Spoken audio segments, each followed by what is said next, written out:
ডাক্তারবাবু, আপনি কোনো তান্ত্রিক পেশেন্ট পেয়েছেন? হ্যাঁ, একজন জ্যোতিষী এক বা একাধিক আমরা পেয়েছি। এই যে ভূতে ধরা, হ্যাঁ, এটা কি ভূতে আদতে ধরে? একজনের আইডেন্টিটি কিছুক্ষণের জন্য আরেকজনের বশে চলে যায়। তো আমি বুঝবো কি করে আমার মনের অসুখ হয়েছে? হঠাৎ কোথাও মনে হলো যে ছন্দপতন হচ্ছে, এবং সেই ছন্দপতনটা একদিন দুদিন নয়, দিনের পর দিন। What is depression or rather sadness আর ক্লিনিক্যাল ডিপ্রেশন? যেসব জিনিস করতে আমার আগে ভাল লাগতো, আমার সেসব আর কিছুই ভাল লাগতো না। বেশি এরকম মানসিক রোগ কি দেখতে পান? যে ডিপ্রেশন আর অ্যাংজাইটি হচ্ছে সবচেয়ে কমন আমরা দেখতে পাই আর কি।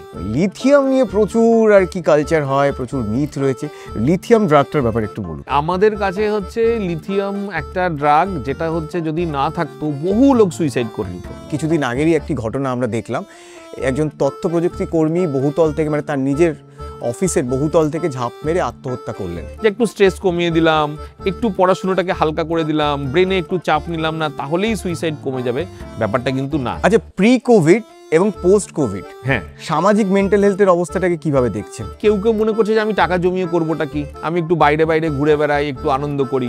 মানসিক স্বাস্থ্য ঠিক রাখার পেছনে ধ্যান বা মেডিটেশনের ভূমিকা। মেডিটেশনের ব্যাপারে একটা ওভার পাবলিসিটির জায়গাটা রয়েছে, সেই জায়গাটা অবৈজ্ঞানিক। মদ গাঁজা আপনারা প্রেসক্রিপশনে লেখেন না কেন?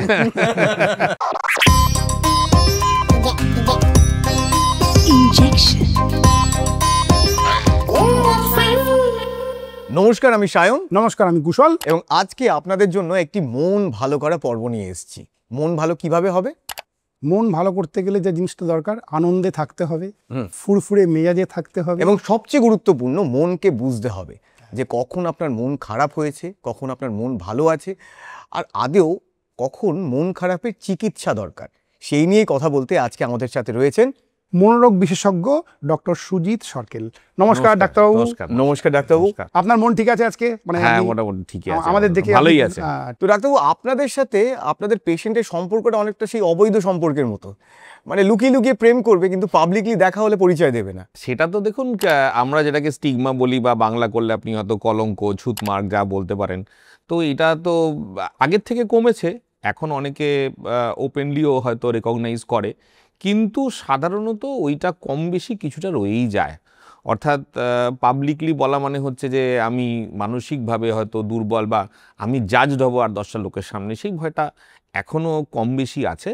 তবে আগের থেকে ডেফিনেটলি, এবং বিশেষ করে এই কোভিড প্রবাহের পরে, মানে কোভিডের পরে আমরা যেটাকে বলি মেন্টাল হেলথ এপিডেমিক, প্যান্ডেমিক যাই বলি, তো সেইটার পর থেকে কিছুটা হলেও লোকের মধ্যে এই সোকল্ড স্টিগমাটা খানিকটা কমেছে। আপনার সাথে এরকম কখনো হয়েছে, মানে পেশেন্ট দেখে চিনতে পারেনি, মুখ ঘুরে চলে গেছে?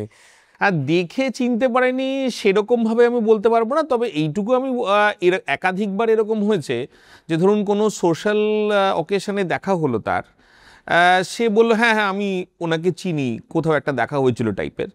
মুখ ঘুরিয়ে হয়তো যায়নি এখনো, মুখ ঘুরানোটা আমার খেয়াল, এবার অনেক সময় ভেতরে ডিনায়ালও থাকে, তো হয়তো কেউ মুখ ঘুরিয়ে গেছে, আমি তখন ভেবেছি নাও হয়তো আমি দেখতেই পাইনি, নিজেকে হয়তো সান্ত্বনা দিয়েছে, মানে ইমিডিয়েট মেমোরিতে সেরকম কিছু আসছে না। তবে হ্যাঁ, ওই যে আমি ডাক্তারবাবুকে দেখিয়ে ভালো হয়েছি, মানে ধরুন কার্ডিওলজিস্ট হলে হয়তো বলতো, বা অস্থি বিশেষজ্ঞ হলে বলতো আমি হাঁটতেই পারতাম না, ডাক্তার ওই আমাকে হাঁটিয়েছেন। তো সেই রকম, তবে কিছু কিছু জায়গায় রেকগনিশনও পেয়েছি। মানে ছেলেরা কি এরকম ভাবে গাইনোকোলজিস্টের সাথে কথা বলতে পারবেন? হ্যাঁ, এক্স্যাক্টলি।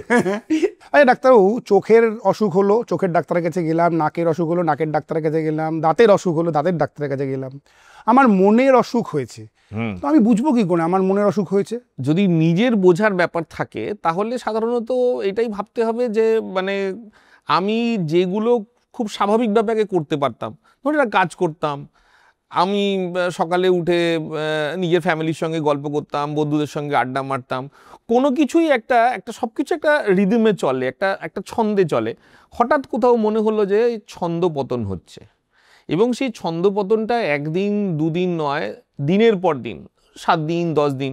আমি অফিসে যাচ্ছি, সেখানে আমি ঠিক করে কাজটা করতে পারছি না, আমি বাড়িতে যেভাবে ব্যবহার করতাম তার থেকে বেশি অত রাগারাগি করছি, খিটখিট করছি, আমার ভাল লাগছে না কিছু করতে, হ্যাঁ, আমার অকারণিক হয়তো টেনশন হচ্ছে, মানে আমার স্বাভাবিক জীবন ধারণের একটা ছন্দপতন হয়েছে। এবং সেই ছন্দপতনটা বেশিরভাগ ক্ষেত্রে কোনো অবভিয়াস কারণের ছাড়াই, ধরুন আমার কাছাকাছি কোনো লোকের কোনো একটা বড়সড় দুর্ঘটনা ঘটলো, কারুর মৃত্যু ঘটলো, তাতে তো স্বাভাবিকভাবেই আমার ছন্দপতন ঘটবে। মানসিক সমস্যা বা রোগ বেশিরভাগ ক্ষেত্রে এই ধরনের ট্রিগারের বাদ দিয়ে আসে, যেটা আমরা ভুল করি আর কি। অনেক সময় ভাবি যে হ্যাঁ ঠিক কিছু একটা হয়েছে, কিন্তু বেশিরভাগ সময় হচ্ছে যে কিছু না হয়ে যখন এই ছন্দপতনটা হয়, সেইটাই হচ্ছে মোটামুটি খেয়াল রাখতে হবে নিজেদের বা নিজের নিকটতম লোকদের মধ্যে, যে প্রবাবলি এর একটা মানসিক সমস্যার তৈরি হচ্ছে বা মানসিক রোগের ছাতার তলা এবারে সে ঢুকতে শুরু করছে। প্রথমে আমরা বুঝতে পারি যেটা আপনি বললেন, তারপরে যার মানসিক সমস্যা হচ্ছে সে কনফিউজড হয়ে যায় যে কাকে দেখাবো। সাইকিয়াট্রিস্ট রয়েছে, সাইকোলজিস্ট রয়েছে, থেরাপিস্ট, কাউন্সিলর, মানে এতগুলো ডিপার্টমেন্ট, এবং একটার ব্যাপারেও মানুষের অ্যাওয়ারনেস নেই। প্রথমত সবাই বারণ করবে সাইকিয়াট্রিস্টের কাছে যাবি না, কারণ ওষুধ দিয়ে দেবে, সেটা নিয়েও একটা ট্যাবু রয়েছে। তো এটার ব্যাপারে বলুন যে প্রথমে একটা মানুষ কিভাবে ডিসাইড করবে কার কাছে আমাকে যাওয়া উচিত? সাইকিয়াট্রিস্ট মূলত ডায়াগনোসিস করবে এবং ওষুধ দিয়ে চিকিৎসা করবে মূলত, কিন্তু সব ক্ষেত্রে নয়। এবং এরকম বহু সাইকিয়াট্রিস্ট আছে যারা ওষুধের সঙ্গে থেরাপি করে বা ওষুধের অল্টারনেটিভও থেরাপি করে, পার্সেন্টেজটা তুলনামূলকভাবে কম, এটা একদম ঘটনা।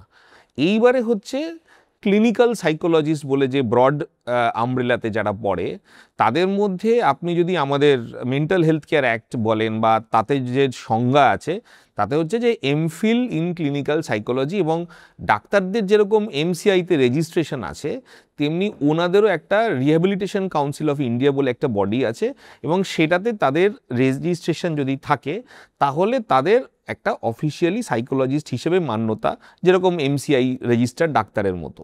এইটা হচ্ছে, এবং তাদের ট্রেনিংটা কি, তাদের ট্রেনিং হচ্ছে যেটাকে সাধারণ ভাষায় কাউন্সেলিং বলে, যেটা একটা রিলেটিভলি হালকা শব্দ কিন্তু পপুলার লোকেদের মধ্যে, মানে ওই মোমেন্টে ক্রাইসিসটা ডিল করার।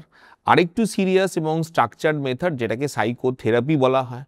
এবার তার মধ্যে কেউ হয়তো কগনিটিভ বিহেভিয়ার থেরাপি করলো, কেউ হয়তো আগেরকার দিনে যেটা ফ্রয়েডিয়ান সময় শুনে থাকবেন সাইকো অ্যানালিসিস ইত্যাদি ইত্যাদি। এখন কম্পারিটিভলি হয়তো সেটার পপুলারিটি কমে গেছে, কিন্তু সেটাও একটা মানে মান্যতাপ্রাপ্ত চিকিৎসা পদ্ধতি। এবার কাউন্সেলিং তো রয়েছে, অন্যান্য স্পেশালিস্টও মেন্টাল হেলথের সঙ্গে জড়িত রয়েছে। সাইকিয়াট্রিক সোশ্যাল ওয়ার্ক বলে একটি স্ট্রিম রয়েছে, তারা ওই ধরুন অনেক ক্ষেত্রে মূলত এগুলো হচ্ছে মূলত থেরাপি তারাও করতে পারে, কিন্তু মূলত তারা ফ্যামিলি, তারপর সোসাইটিতে একজন মেন্টাল হেলথের পেশেন্ট তাকে কিভাবে রিহ্যাবিলিটেট করা হবে, অর্থাৎ সে কিভাবে কাজ শিখবে, কিভাবে সে মূল স্রোতে ফিরে আসবে, সেই দিকটা ডিল করে।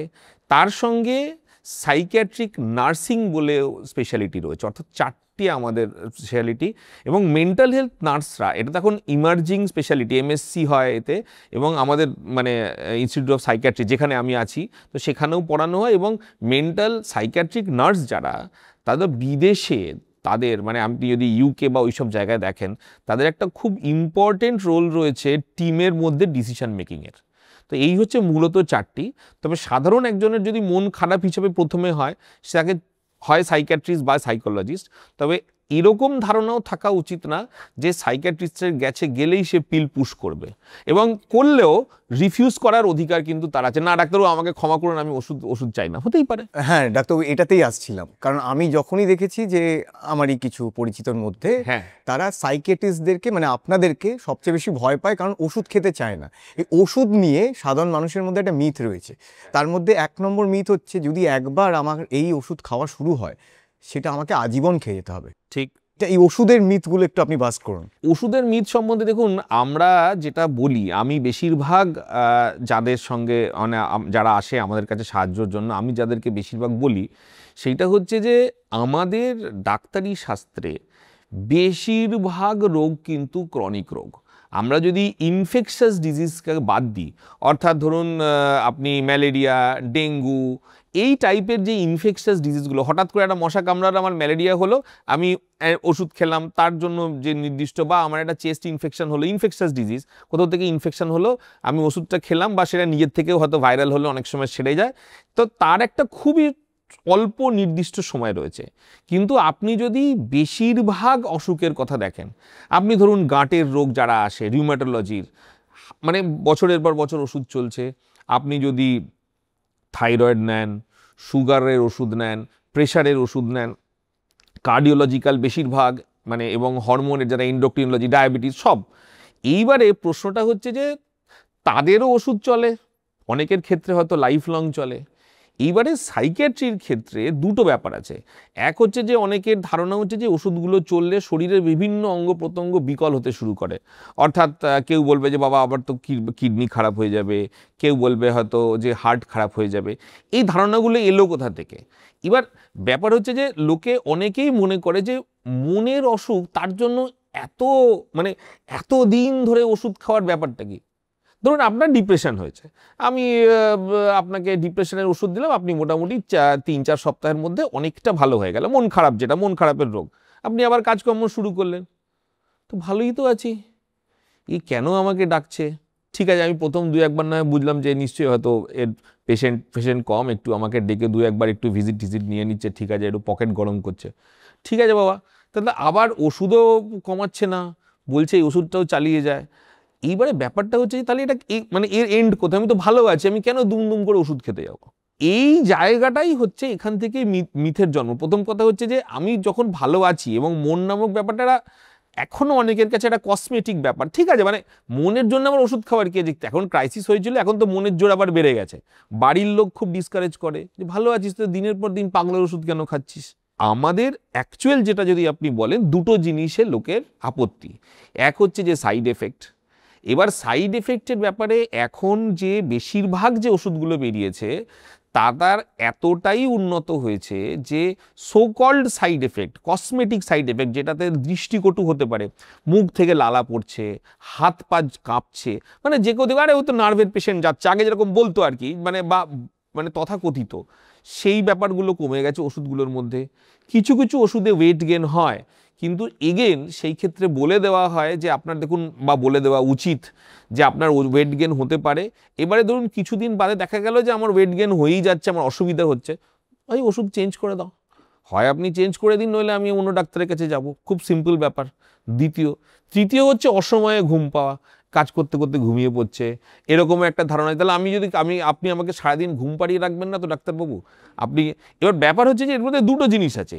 একটা হচ্ছে যে কিছু কিছু ওষুধের ব্রেনে যে জায়গাগুলোতে কাজ করে তার আশেপাশে ওই ঘুমের সেন্টার রয়েছে, ইনিশিয়ালি কিছুদিন ঘুমের একটা হয়তো প্রবণতা বাড়তে পারে, কিন্তু আমি যদি সেইটা ভালো করে পেশেন্টকে বুঝিয়ে দিই, এটাও কাউন্সেলিংয়ের মধ্যে পড়ে, যে দেখুন আপনি যে ওষুধটা খাচ্ছেন সেটা এখন আপনার পক্ষে জরুরি, কিছুদিন প্রথম দিকে হয়তো একটু আধটু ঘুম বেশি পেতে পারে, পরবর্তীকালে এটা কিন্তু সমস্যা থাকবে না। তার কারণ হচ্ছে যে কিছুটা আপনার বডি ইউজ টু হয়ে যাবে ঘুমের ব্যাপারটাতে। এবং দ্বিতীয় কথা হচ্ছে সেরকম হলে আমরা দরকার হলে ডোজ, যখন আপনার সমস্যাটা কমে আসবে, বেশ খানিকটা আমরা কমিয়ে দিতে পারবো।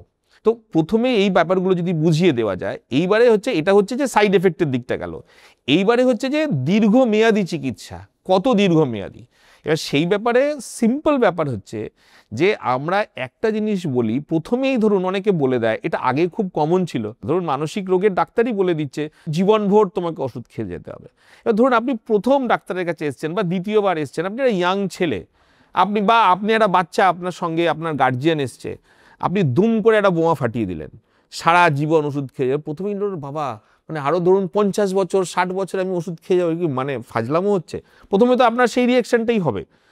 বেসিক্যালি যেটা ব্যাপার সেটা হচ্ছে যে এখনকার দিনে যেরমভাবে এই নিয়ে কাজ হয়েছে, আমরা বেশিরভাগ সময়, আমি অন্তত যেটা বলি, ধরুন বছর খানেক ভালো আছে তো, বেশিরভাগ রোগের ক্ষেত্রে যেগুলো মোস্টলি হালকা রোগ, আমরা বলি আপনি ভালো হয়ে যাওয়ার পর 6 থেকে 8 মাসের একটা কোর্স আছে। কোর্স কথাটার মানেটা কি? মানে হচ্ছে যে এই সময়ের মধ্যে আপনি যদি ওষুধ বন্ধ করেন তাহলে রোগটা খুব তাড়াতাড়ি ফিরে আসার সম্ভাবনা আছে। যদি আপনি এই সময়টাকে অতিবাহিত করে দেন, এই সময়টা কোর্সটা যদি কমপ্লিট করে নেন, তারপরে যে আবার রোগটা ফেরত আসবে না তা নয়, কিন্তু ফেরত আসার চান্সটা অনেকটা কমে যাবে। এবার আপনার চয়েস। সে নার্ভের ওষুধ, হ্যাঁ, লোকে বলে, মানে আমার নার্ভের ওষুধ মানে হচ্ছে হলো মানে গন্ডগোল। হ্যাঁ, এটা কেউ জিজ্ঞেস করে যে নার্ভের ওষুধ? হ্যাঁ, খুব কমনলি জিজ্ঞেস করে। ইনফ্যাক্ট আমরা তো ওটাই বলি যে ধরুন আপনি যদি মফস্বলের কিছু পেশেন্ট দেখেন কিছু কিছু জায়গায়, তাদের কাছে হচ্ছে আবার ব্রেনের ডাক্তার, ব্রেনের ওষুধ। আর শহুরে অঞ্চল বা একটুখানি মানে মেন সিটির দিকে হচ্ছে যে নার্ভের ওষুধ বা নার্ভের ডাক্তার। সেখানে কখনোই তারা নিউরোলজিস্টকে মিনই করছে না, তারা মেনলি বলছে যে মানসিক রোগের ডাক্তার বা আপনি সাইকিয়াট্রিস্ট যাই বলুন, যে সেই রোগের ওষুধ। এবং সেইটাকে জুড়ে যত রকম মিথ, মানে ডাক্তারকে নিয়েও মিথ, ওষুধকে নিয়েও মিথ, এবং এটা খুব কমনলি ব্যবহৃত হয়। আরেকটা বিষয় নিয়ে মানুষের মধ্যে একটু কনফিউশন রয়েছে, what is neurotic disease and psychotic disease. In fact এটা নিয়ে আমি কি বলবো, মানে যারা পড়াশুনো করে তাদের মধ্যেই কনফিউশন বা ইন্টারেস্ট যদি গ্রো করে, সেটা আমাদের কাছে খুবই এনকারেজিং। কারণ আগে তো লোকেও একটা ব্রডার ইয়েতে ফেলতো যে মাথা খারাপ বা ওই রকম একটা ছিল, সেখান থেকে যদি নিউরোটিক সাইকোটিক এই ব্যাপারে লোকের মধ্যে উৎসাহ জাগে বা আপনাদের থ্রু দিয়ে যদি লোকের মধ্যে জাগে, সেটা আমাদের কাছে একটা খুবই মানে বলবো একটা মানে অভিপ্রেত। তো আপনি একটু সহজে আমাদের দর্শকদের জন্য বলে দিন যে নিউরিওটিক ডিজিজ কি আর সাইকোটিক ডিজিজ কি। আসলে আগেরকার দিনে যে কনসেপ্ট ছিল সেটা হচ্ছে যে আগেরকার দিনে বছর 30, 40, 50 বছর আগে ধরুন, যে মানসিক সমস্যা বা মানসিক রোগ যদি বলেন, তাহলে তার মধ্যে একটা ব্যাপার হচ্ছে ইনসাইট বলে। ইনসাইট অর্থাৎ আমার এই ধারণা যে আমার একটা অসুখ হয়েছে, এই ইনসাইট মানে এবং আমার চিকিৎসা লাগবে, মানে আমার একটা সমস্যা আছে এবং আমার সেই সমস্যার চিকিৎসা লাগবে। এই ধারণাটা যাদের মধ্যে কম বেশি রয়েছে তাদের ইনসাইট রয়েছে, এবং তাদের হচ্ছে মোটামুটি নিউরোটিক ডিসঅর্ডার বলা হতো। মানে এক্সাম্পল দিচ্ছি, ধরুন কেউ বলছে আমার খুব টেনশন হয়, ভিড়ের মধ্যে গেলে আমার একটা ক্লস্ট্রোফোবিয়া হচ্ছে, কেউ বলছে যে আমি হাইটে উঠলে আমার খুব মাথা ঘুরিয়ে যায়, বা আমার ভাল লাগছে না, লিখতে পারছি না, ডিপ্রেশন হচ্ছে, ডাক্তারবাবু চিকিৎসা করুন। এরা সব মোটামুটি কম বেশি নিউরোটিক গ্রুপটার মধ্যে পড়বে। সাইকোটিক বলতে যেটা আগেরকার দিনের ভাষায় বা ক্লাসিক্যাল পরিভাষা যাদেরকে বদ্ধ পাগল বলা হতো, বা মানে এমন একজন, এবার অবভিয়াসলি এই টার্মিনোলজিগুলো তো আমরা এখন ভীষণভাবে ডিসকারেজ করি, কিন্তু মানে আন্ডারস্ট্যান্ডিংয়ের জন্য বলা, সেই সব রোগের আছে আমরা সাইকোটিক সিমটমসও কিছু বলি। ধরুন যাদের মধ্যে ডিলিউশন, হ্যালুসিনেশন এই টাইপের হচ্ছে, হ্যাঁ সিজোফ্রেনিয়া হতে পারে, সিভিয়ার ডিপ্রেশনে অনেক সময় সাইকোসিস হয়, বাইপোলার মেনিয়া বা বাইপোলার ডিসঅর্ডার তাতে অনেক সময় হয়। এতে প্রাইমারিলি সাইকোটিক ডিসঅর্ডার হিসেবে বলা হতো তাদেরকে যাদের মধ্যে এই উপলব্ধিটা নেই যে আমার কোনো সমস্যা হয়েছে, আমার চিকিৎসা দরকার। তারা চিকিৎসাও চায় না, তাদের ধারণাও নেই যে তাদের কোনো অসুবিধা হয়েছে। তাদের জন্য বাকিদের অবভিয়াসলি অসুবিধা হচ্ছেই, ধরুন রাগারাগি করলো বা অন্যান্য কোনো সমস্যা, খাওয়া দাওয়া ছেড়ে দিল। এইবারে এর সঙ্গে সাইকোটিক ডিসঅর্ডারের আরও কিছু কিছু আপনার সংজ্ঞা হিসেবে অ্যাড হয়েছে, যে তাদের মধ্যে ডিলিউশন থাকতে পারে। তার মানে একটা বদ্ধমূল ধারণা, যেটা অন্যান্যরা যে ধারণাটা পোষণ করছে না তার থেকে আলাদা, এবং সেই ধারণাটা তার মধ্যে এতটাই বদ্ধমূল যে সেই ধারণাটা তাকে তার বিরুদ্ধে আপনি যদি লজিকও দেন, সে সেটাকে মানবে না। মানে আমার বিরুদ্ধে বহু লোক একসঙ্গে মিলে সব চক্রান্ত করছে, আমার মোবাইল হ্যাক করে দিয়েছে, আমার সব কথা অন্য লোক জেনে যাচ্ছে, ইত্যাদি ইত্যাদি। এটা ডিলিউশন এক ধরনের। হ্যাঁ, এইবারে আর হচ্ছে হ্যালুসিনেশন, অর্থাৎ আপনি এমন কিছু কথা শুনতে পাচ্ছেন বা এমন কিছু দেখতে পাচ্ছেন, অধিকতর মানে বেশিরভাগ ক্ষেত্রে অডিটরি হ্যালুসিনেশনই হয়, মানে আপনি শুনতে পাচ্ছেন এমন এক বা একাধিক ব্যক্তির কথা অলমোস্ট স্পষ্ট, আমার কথা যেরকম আপনারা এখন শুনতে পাচ্ছেন সেরকম, কিন্তু তাকে আপনি দেখতে পাচ্ছেন না এবং সেটা আর কেউ বুঝতে পারছেন না। এই ধরনের লক্ষণগুলো যাদের মধ্যে অধিকাংশ ক্ষেত্রে ডমিনেট করে তাদেরকে সাইকোটিক বলা হয়। অর্থাৎ ডিলিউশন, হ্যালুসিনেশন এবং তার সঙ্গে এই উপলব্ধির অভাব যে আমার কোনো সমস্যা হয়েছে এবং আমার চিকিৎসা দরকার, এরা হয়ে গেল সাইকোটিক। আর নিউরোটিক হচ্ছে যাদের মোটামুটি ধারণা আছে এবং যাদের সমস্যাটাকে মানে আপনার কোট আনকোট হালকা সমস্যাও আপনি বলতে পারেন, যেহেতু সে খুব বাড়াবাড়ি না হলে সে অন্য কাউকে খুব একটা ডিস্টার্ব করছে না, তার নিজের লাইফ অবভিয়াসলি তার তো ডিস্টার্ব হচ্ছে। একটা রোগ সম্বন্ধে একটু জানতে চাই, সেটা হচ্ছে হলো post traumatic stress disorder.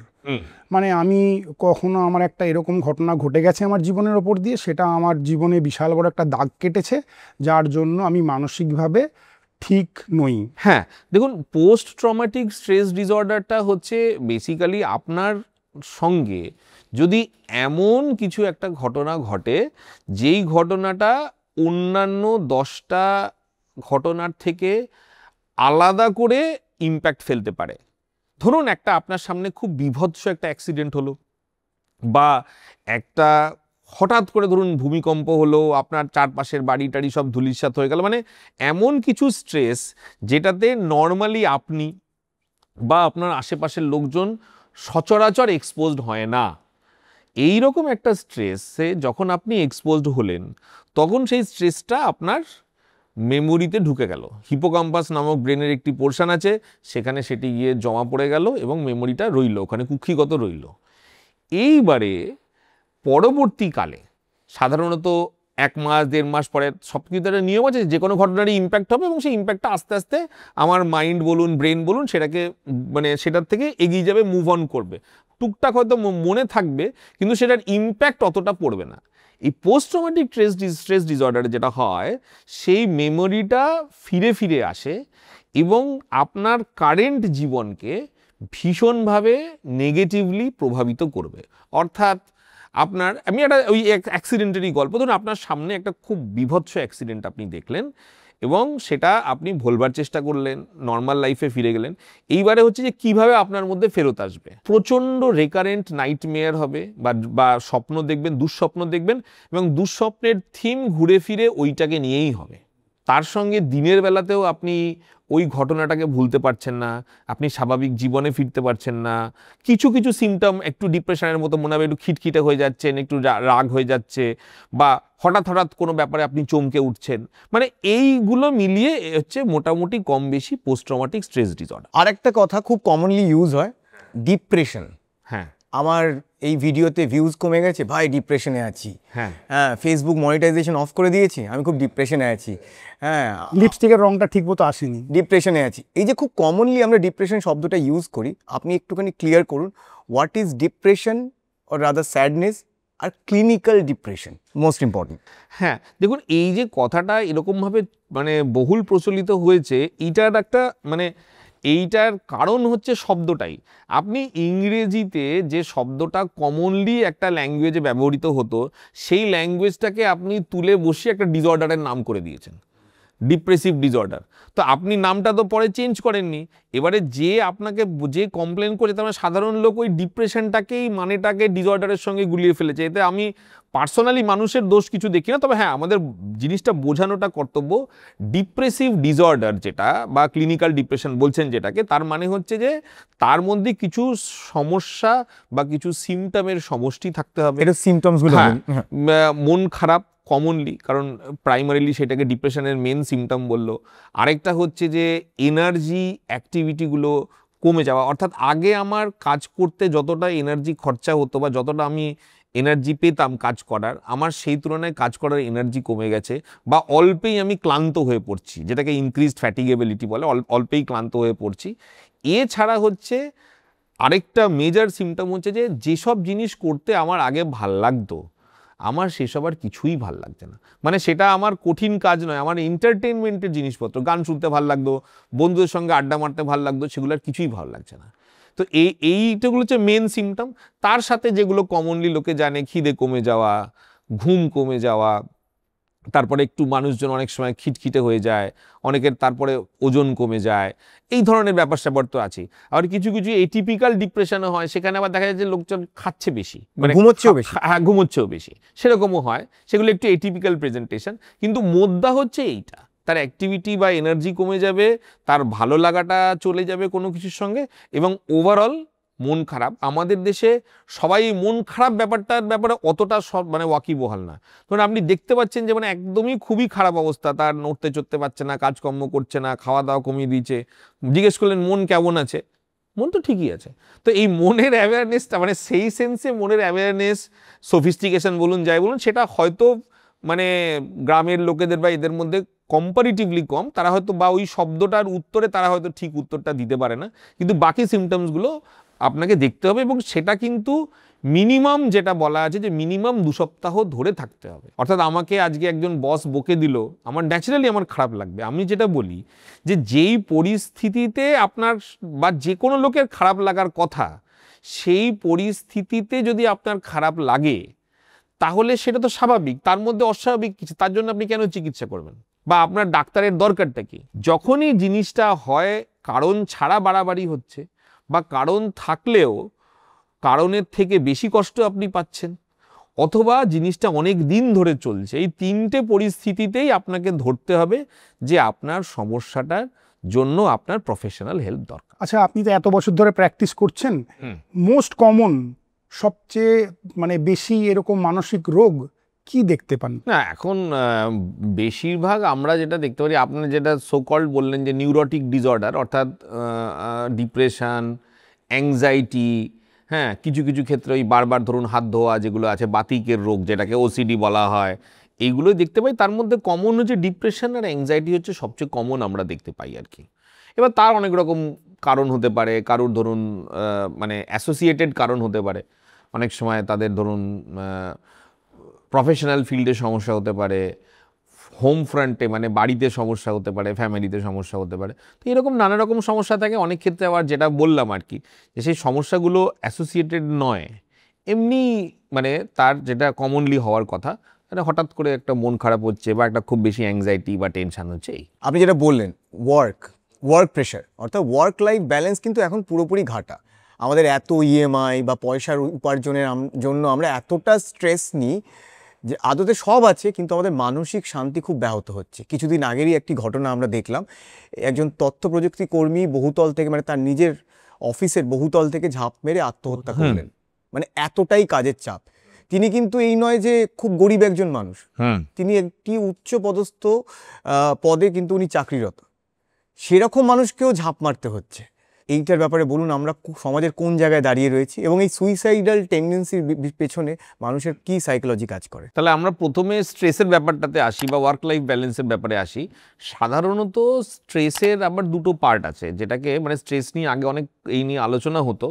Stress কিন্তু পুরো স্ট্রেসটাই খারাপ নয়, একটাকে স্ট্রেস বলা হয় মানে সায়েন্টিফিক ল্যাঙ্গুয়েজে, অর্থাৎ যে স্ট্রেসটা আমাকে বেশ খানিকটা ভালো করছে। অর্থাৎ পরীক্ষার আগে টেনশন একটু যদি আমি না করি তাহলে তো আমি বই পড়বই না, আমার স্টেজে ওঠার আগে এত শো করেছি তবুও টেনশন হয়। হ্যাঁ, কিন্তু সেইটা কিন্তু কিছুটা আপনাকে বারবার হোমওয়ার্ক করতে বা নিজেকে আরেকটু বেটার পারফর্ম করার জন্য আপনাকে তৈরি করে দেয়। এটা হচ্ছে একটা।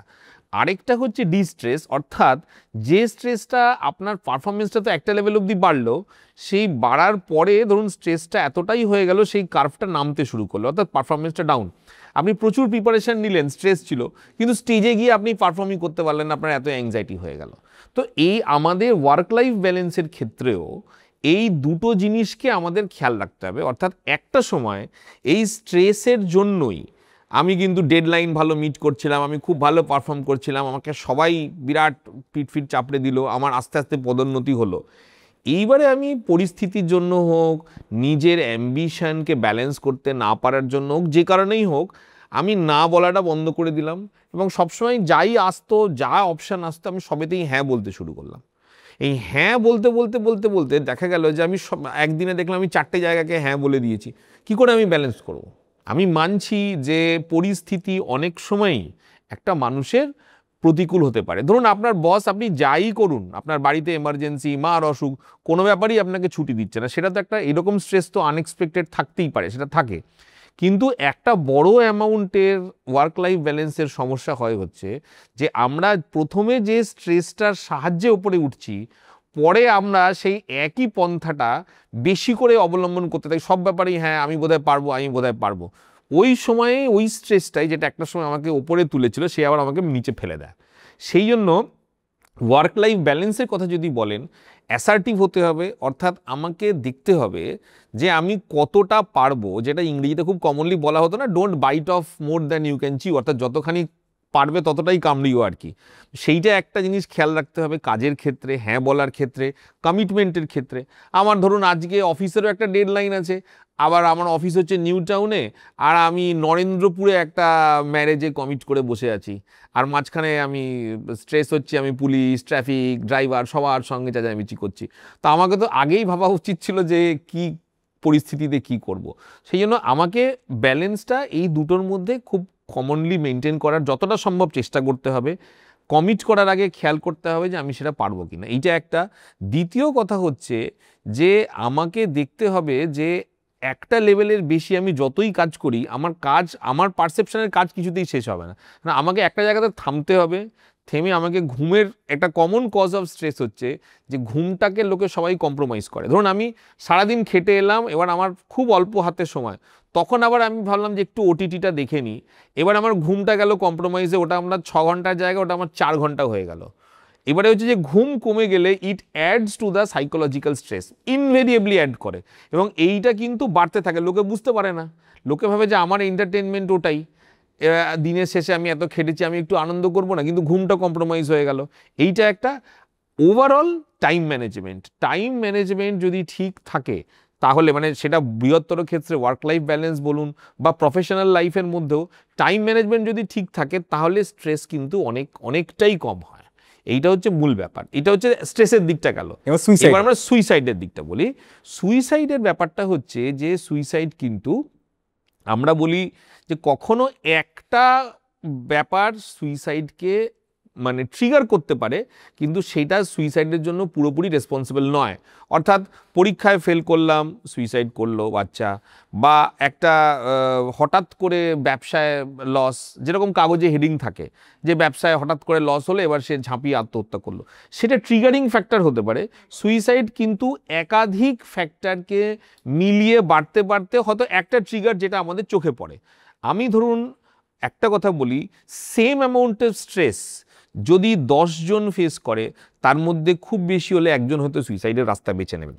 আপনি সিমিলার অ্যামাউন্টের স্ট্রেস দিচ্ছেন তাদের ওয়ার্ক বা লাইফ ব্যালেন্স বলুন সব দিক থেকেই হয়তো 10 জন ইকুয়ালি পর্যুদস্ত, পারছে না, কিন্তু তার মধ্যেও একজনই করে নেবে। সেইটার থেকেই আসে যে তাহলে এর মধ্যে একটা পরবর্তীকালে দেখা গেল যে একটা বায়োলজিক্যালি সে বেশি ভালনারেবল অন্য 10 জনের থেকে। তার অন্যান্য ফ্যাক্টরগুলো থাকতে হবে, আর্থসামাজিক চাপ থাকতে হবে, সব কিছু থাকতে হবে, কিন্তু শেষ পর্যন্ত এই যে অ্যাক্ট অফ সুইসাইড, যে আলটিমেটলি তার 10 জনে তো ভাবছে বেঁচে থেকে লাভ নেই, দুর্বিষহ জীবন ইত্যাদি ইত্যাদি, কিন্তু অ্যাকচুয়ালি অ্যাক্ট যেটা মানে যে করছে সেই করার সময়ে কিন্তু তার একটা ভালো মতো সুইসাইডের প্রতি তার একটা প্রবণতা থাকতে হবে।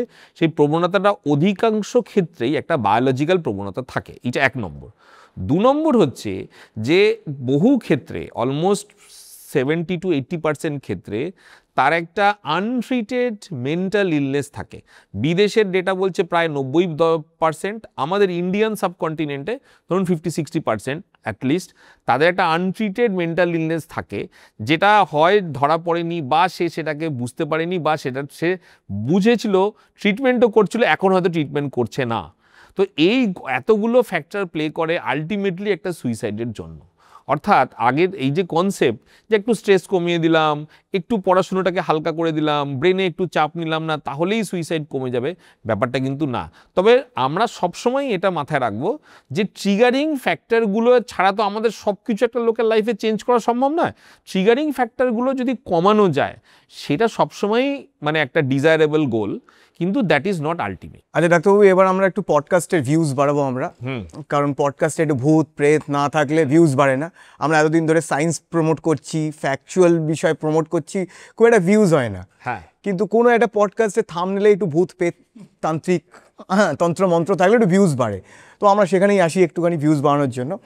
এই যে ভূতে ধরা, হ্যাঁ, এটা কি ভূতে আদতে ধরে নাকি এটাকে আপনি একটুখানি সাইকোলজিক্যালি একটু এক্সপ্লেন করুন। সো কল্ড ভূতে ধরা টাইপের যারা আলটিমেটলি আমাদের কাছ অব্দি এসে পৌঁছয়, এখনও অনেকেই ফেথ হিলারদের কাছেই যায়, মানে ওঝা, গুণিন, মৌলবী, এদের কাছেই অধিকাংশ ক্ষেত্রেই এদের কাছেই ফার্স্ট যায়। ইনফ্যাক্ট কিছু কিছু আমরা দেখতে পাই যে সেইখান থেকেও আমাদের কাছে রেফার করে যে না এটা আমাদের দ্বারা হবে না, এটা তোমরা ডাক্তারবাবুকে দেখাও। সেটাও এখন চেঞ্জ হয়েছে। তো আমরা বেসিক্যালি মানে আপনি যদি ভূতে ধরার নিয়ারেস্ট সাইকিয়াট্রিক একটা পজিশন বলেন, সেটা হচ্ছে যে আমাদের এখানে ট্রান্স অ্যান্ড পজিশন ডিসঅর্ডার বলা হয়। এইটা হচ্ছে একটা জিনিস যেটাতে হচ্ছে যে একজনের আইডেন্টিটি কিছুক্ষণের জন্য আরেকজনের বশে চলে যায়, সেরকমই তার ক্লিনিক্যাল পিকচারটা থাকে। বা ভর হয়, ওই ভর হওয়াটাই একই বিষয়, বলছি, হ্যাঁ। ভর হওয়াটাই হলো তার গলা চেঞ্জ হয়ে গেল, তার চোখ মুখ চেঞ্জ হয়ে গেল এবং সে আরেকজনের মতো কথা বলতে শুরু করলো। সে বাড়ির কেউ মৃত বয়োজ্যেষ্ঠ লোক হতে পারে, কোনো দেব দেবী ইত্যাদি ইত্যাদি হতে পারে। তো এই ধরনের ক্ষেত্রে এইটা এক্স্যাক্ট কারণ কি সেইটা এখনও জানা যায়নি। এক্স্যাক্ট কারণ মানে আপনি যদি বলেন যে ব্রেনের কোন জায়গাটা স্পেসিফিক্যালি ইনভলভ বা কি হচ্ছে সেটা জানা যায়নি। তবে এই ট্রান্সপোজিশন বা আমরা যেটাকে ডিসোসিয়েটিভ ডিসঅর্ডার, অনেকে দেখবেন অজ্ঞান হয়ে বারবার ওই খিচুনির মতো হচ্ছে বা নিঃশ্বাসের কষ্ট হচ্ছে, কিন্তু কোনো রকম মেডিকেল টেস্টে কোনো রকম কিছু ক্লিয়ার পাওয়া যাচ্ছে না, যেগুলো ডিসোসিয়েশন। এগুলোতে প্রাইমারিলি বলা হয় যে কোনো একটা স্ট্রেস তার আছে এবং সেই স্ট্রেস থেকে সে ডিরেক্টলি না হলেও তার অবচেতন মনে সেই স্ট্রেসটা এফেক্ট করছে এবং এই ধরনের সিমটমের মাধ্যমে তার স্ট্রেসটা খানিকটা ইনিশিয়ালি কমছে। ঠিক আছে, এটা হচ্ছে 1 নম্বর। তার ব্রেন সেটাকে বা তার মাইন্ড সেটাকে বা সাইকি তাকে এইটাই তার উপায় বার করেছে স্ট্রেসটাকে কমানো, এটা প্রথম। দ্বিতীয় হচ্ছে সেই ঘটনাটার জন্য সে কিছু এক্সট্রা অ্যাটেনশন পাচ্ছে সবার কাছ থেকে। কি হয়েছে, মানে ধরুন আপনার যদি খিঁচুনির রোগটা হয়, মানে কনভালশনের মতো হয়, এই চল চল একে হসপিটালে নিয়ে চল, বা ভর হয়েছে, এই ভর হয়েছে, সবাই আসছে, ভিড় জমা করছে, এই যে সে এক্সট্রা অ্যাটেনশনটা যখন সে পাচ্ছে, তখন কিন্তু পরবর্তীকালে তার মাইন্ডও এটাকে, অবচেতন মনে এটাকে রেকর্ড করছে, এবং তাতে তার এই বিহেভিয়ারটা মানে পরবর্তীকালে আরও বাড়তে থাকছে, এবং সেটা সাস্টেন্ড হতে থাকছে বা কন্টিনিউ হতে থাকছে। অর্থাৎ প্রথমে তার একটা সাবকনশিয়াস মাইন্ড থেকে তার মধ্যে একটা চেঞ্জ এলো, যেই সিমটমটার জন্য সবাই হঠাৎ করে একটা বিরাট ইম্পর্টেন্স পেল। তো প্রথমটাকে আমাদের মানে সাইকোলজির ভাষা যদি বলেন প্রাইমারি গেন বলা হয়, অর্থাৎ আমার অবচেতন মনে যে অ্যাংজাইটি বা যেটা ছিল সেইটা খানিকটা কমলো, আমার মাইন্ডটা রিলিফ পেলো। দ্বিতীয়টা হচ্ছে সেকেন্ডারি গেন, অর্থাৎ আমি ইম্পর্টেন্স পাচ্ছি, যেহেতু আমার ভর হয়েছে বা যেহেতু আমার কোনো একটা অসুখ হয়েছে বলে লোকে মনে করছে, আমাকে আগে হয়তো কেউ সেরকম পাত্তা দিত না, আমার কথায় কেউ গুরুত্ব দিত না, এখন সবাই আরে বাবা কি কেমন আছিস ইত্যাদি ইত্যাদি। আরও একটা হয় সেটাকে বলে টারশিয়ারি গেন, সেটা হচ্ছে ধরুন আমার পরিবারে ভর হয়েছে বলে আমার ইজ্জত বেড়ে গেল, মানে ধরুন আমি পেশেন্টের বাবা, ওটাকে মনিটাইজও করা যায়। মনিটাইজটাকে নিয়ে অ্যাকচুয়ালি কেউ গেন ভাবে ওইভাবে লেখে নেই, মনিটাইজটাকে তো গেন বটেই, তাদের সাইকোলজিস্ট বলবে কিন্তু আমার ইকোনমিক গেন হয়ে গেল। মানে আমার দাদার লোকনাথ বাবার ভর হয়, এবার লোক আসতে শুরু করলো। হ্যাঁ অফকোর্স, মানে আমাদের পরিভাষাতে গেনটা হচ্ছে মোস্টলি ইম্পর্টেন্সটা পাওয়া, এবার মনিটাইজ করলে তো সেটা তো পুরো ইকোনমিক মানে কমার্শিয়াল গেনই হয়ে গেল, সেটা নিয়ে তো কিছু বলারই নেই। তো এইভাবে বা এই ধারায় এই জিনিসগুলো যায়, এটা হচ্ছে একটা দিক হলো। এবারে আপনি যদি মানসিক রোগের যে মানে যাদের অভিধান, আমাদের আইসিডি ডিএসএম এইসব বই আছে যেখানে প্রচুর রোগ সম্বন্ধে লেখা আছে, তাদের কিন্তু আবার কালচারের ব্যাপারে তারা ভীষণ পলিটিক্যালি কারেক্ট। অর্থাৎ আপনি যদি ট্রান্সপোজিশনকে আপনাকে একটা রোগ বলতে হয়, একটা মানসিক রোগ বিশেষজ্ঞ হিসেবে, সাইকিয়াট্রিস্ট হন সাইকোলজিস্ট হন যেই হন, তাহলে সেইটা কালচারালি অ্যাপ্রুভড বিহেভিয়ার হলে চলবে না। অর্থাৎ একটা গ্রামে একজনের ভর হয়েছে, পুরো গ্রাম তাকে পুজো করছে এবং কেউ মনে করছে না যে সেই জিনিসটা অস্বাভাবিক বা আনইউজুয়াল, তাহলে কিন্তু আমরা পলিটিক্যালি বা অ্যাকাডেমিক্যালি কোনোভাবেই কিন্তু সেটাকে ভর একটা ঘটনা বলতে পারি, কিন্তু সেটাকে রোগের ক্যাটাগরিতে ফেলতে পারবো না, চিকিৎসা তো দূরের কথা। এক্ষেত্রে সামাজিকভাবে একটা এক্সপ্লেনেশন রয়েছে, সেটা কিছুটা সাইন্টিফিকও বটে। দেখবেন একটা বাড়িতে 5 জন লোক রয়েছে, সবচেয়ে দুর্বল মানুষটা, যে কোনো অ্যাটেনশন পায় না, যাকে কেউ পাত্তা দেয় না, সে একটু কর্নার্ড, তার ভর যখন হয় বা তাকে যখন ভূতে ধরে, আমরা বলি ও তো দুর্বল তাই ওকে ভূতে ধরেছে, এ তো সবল বা স্ট্রং তাই একে ভূতে ধরেনি।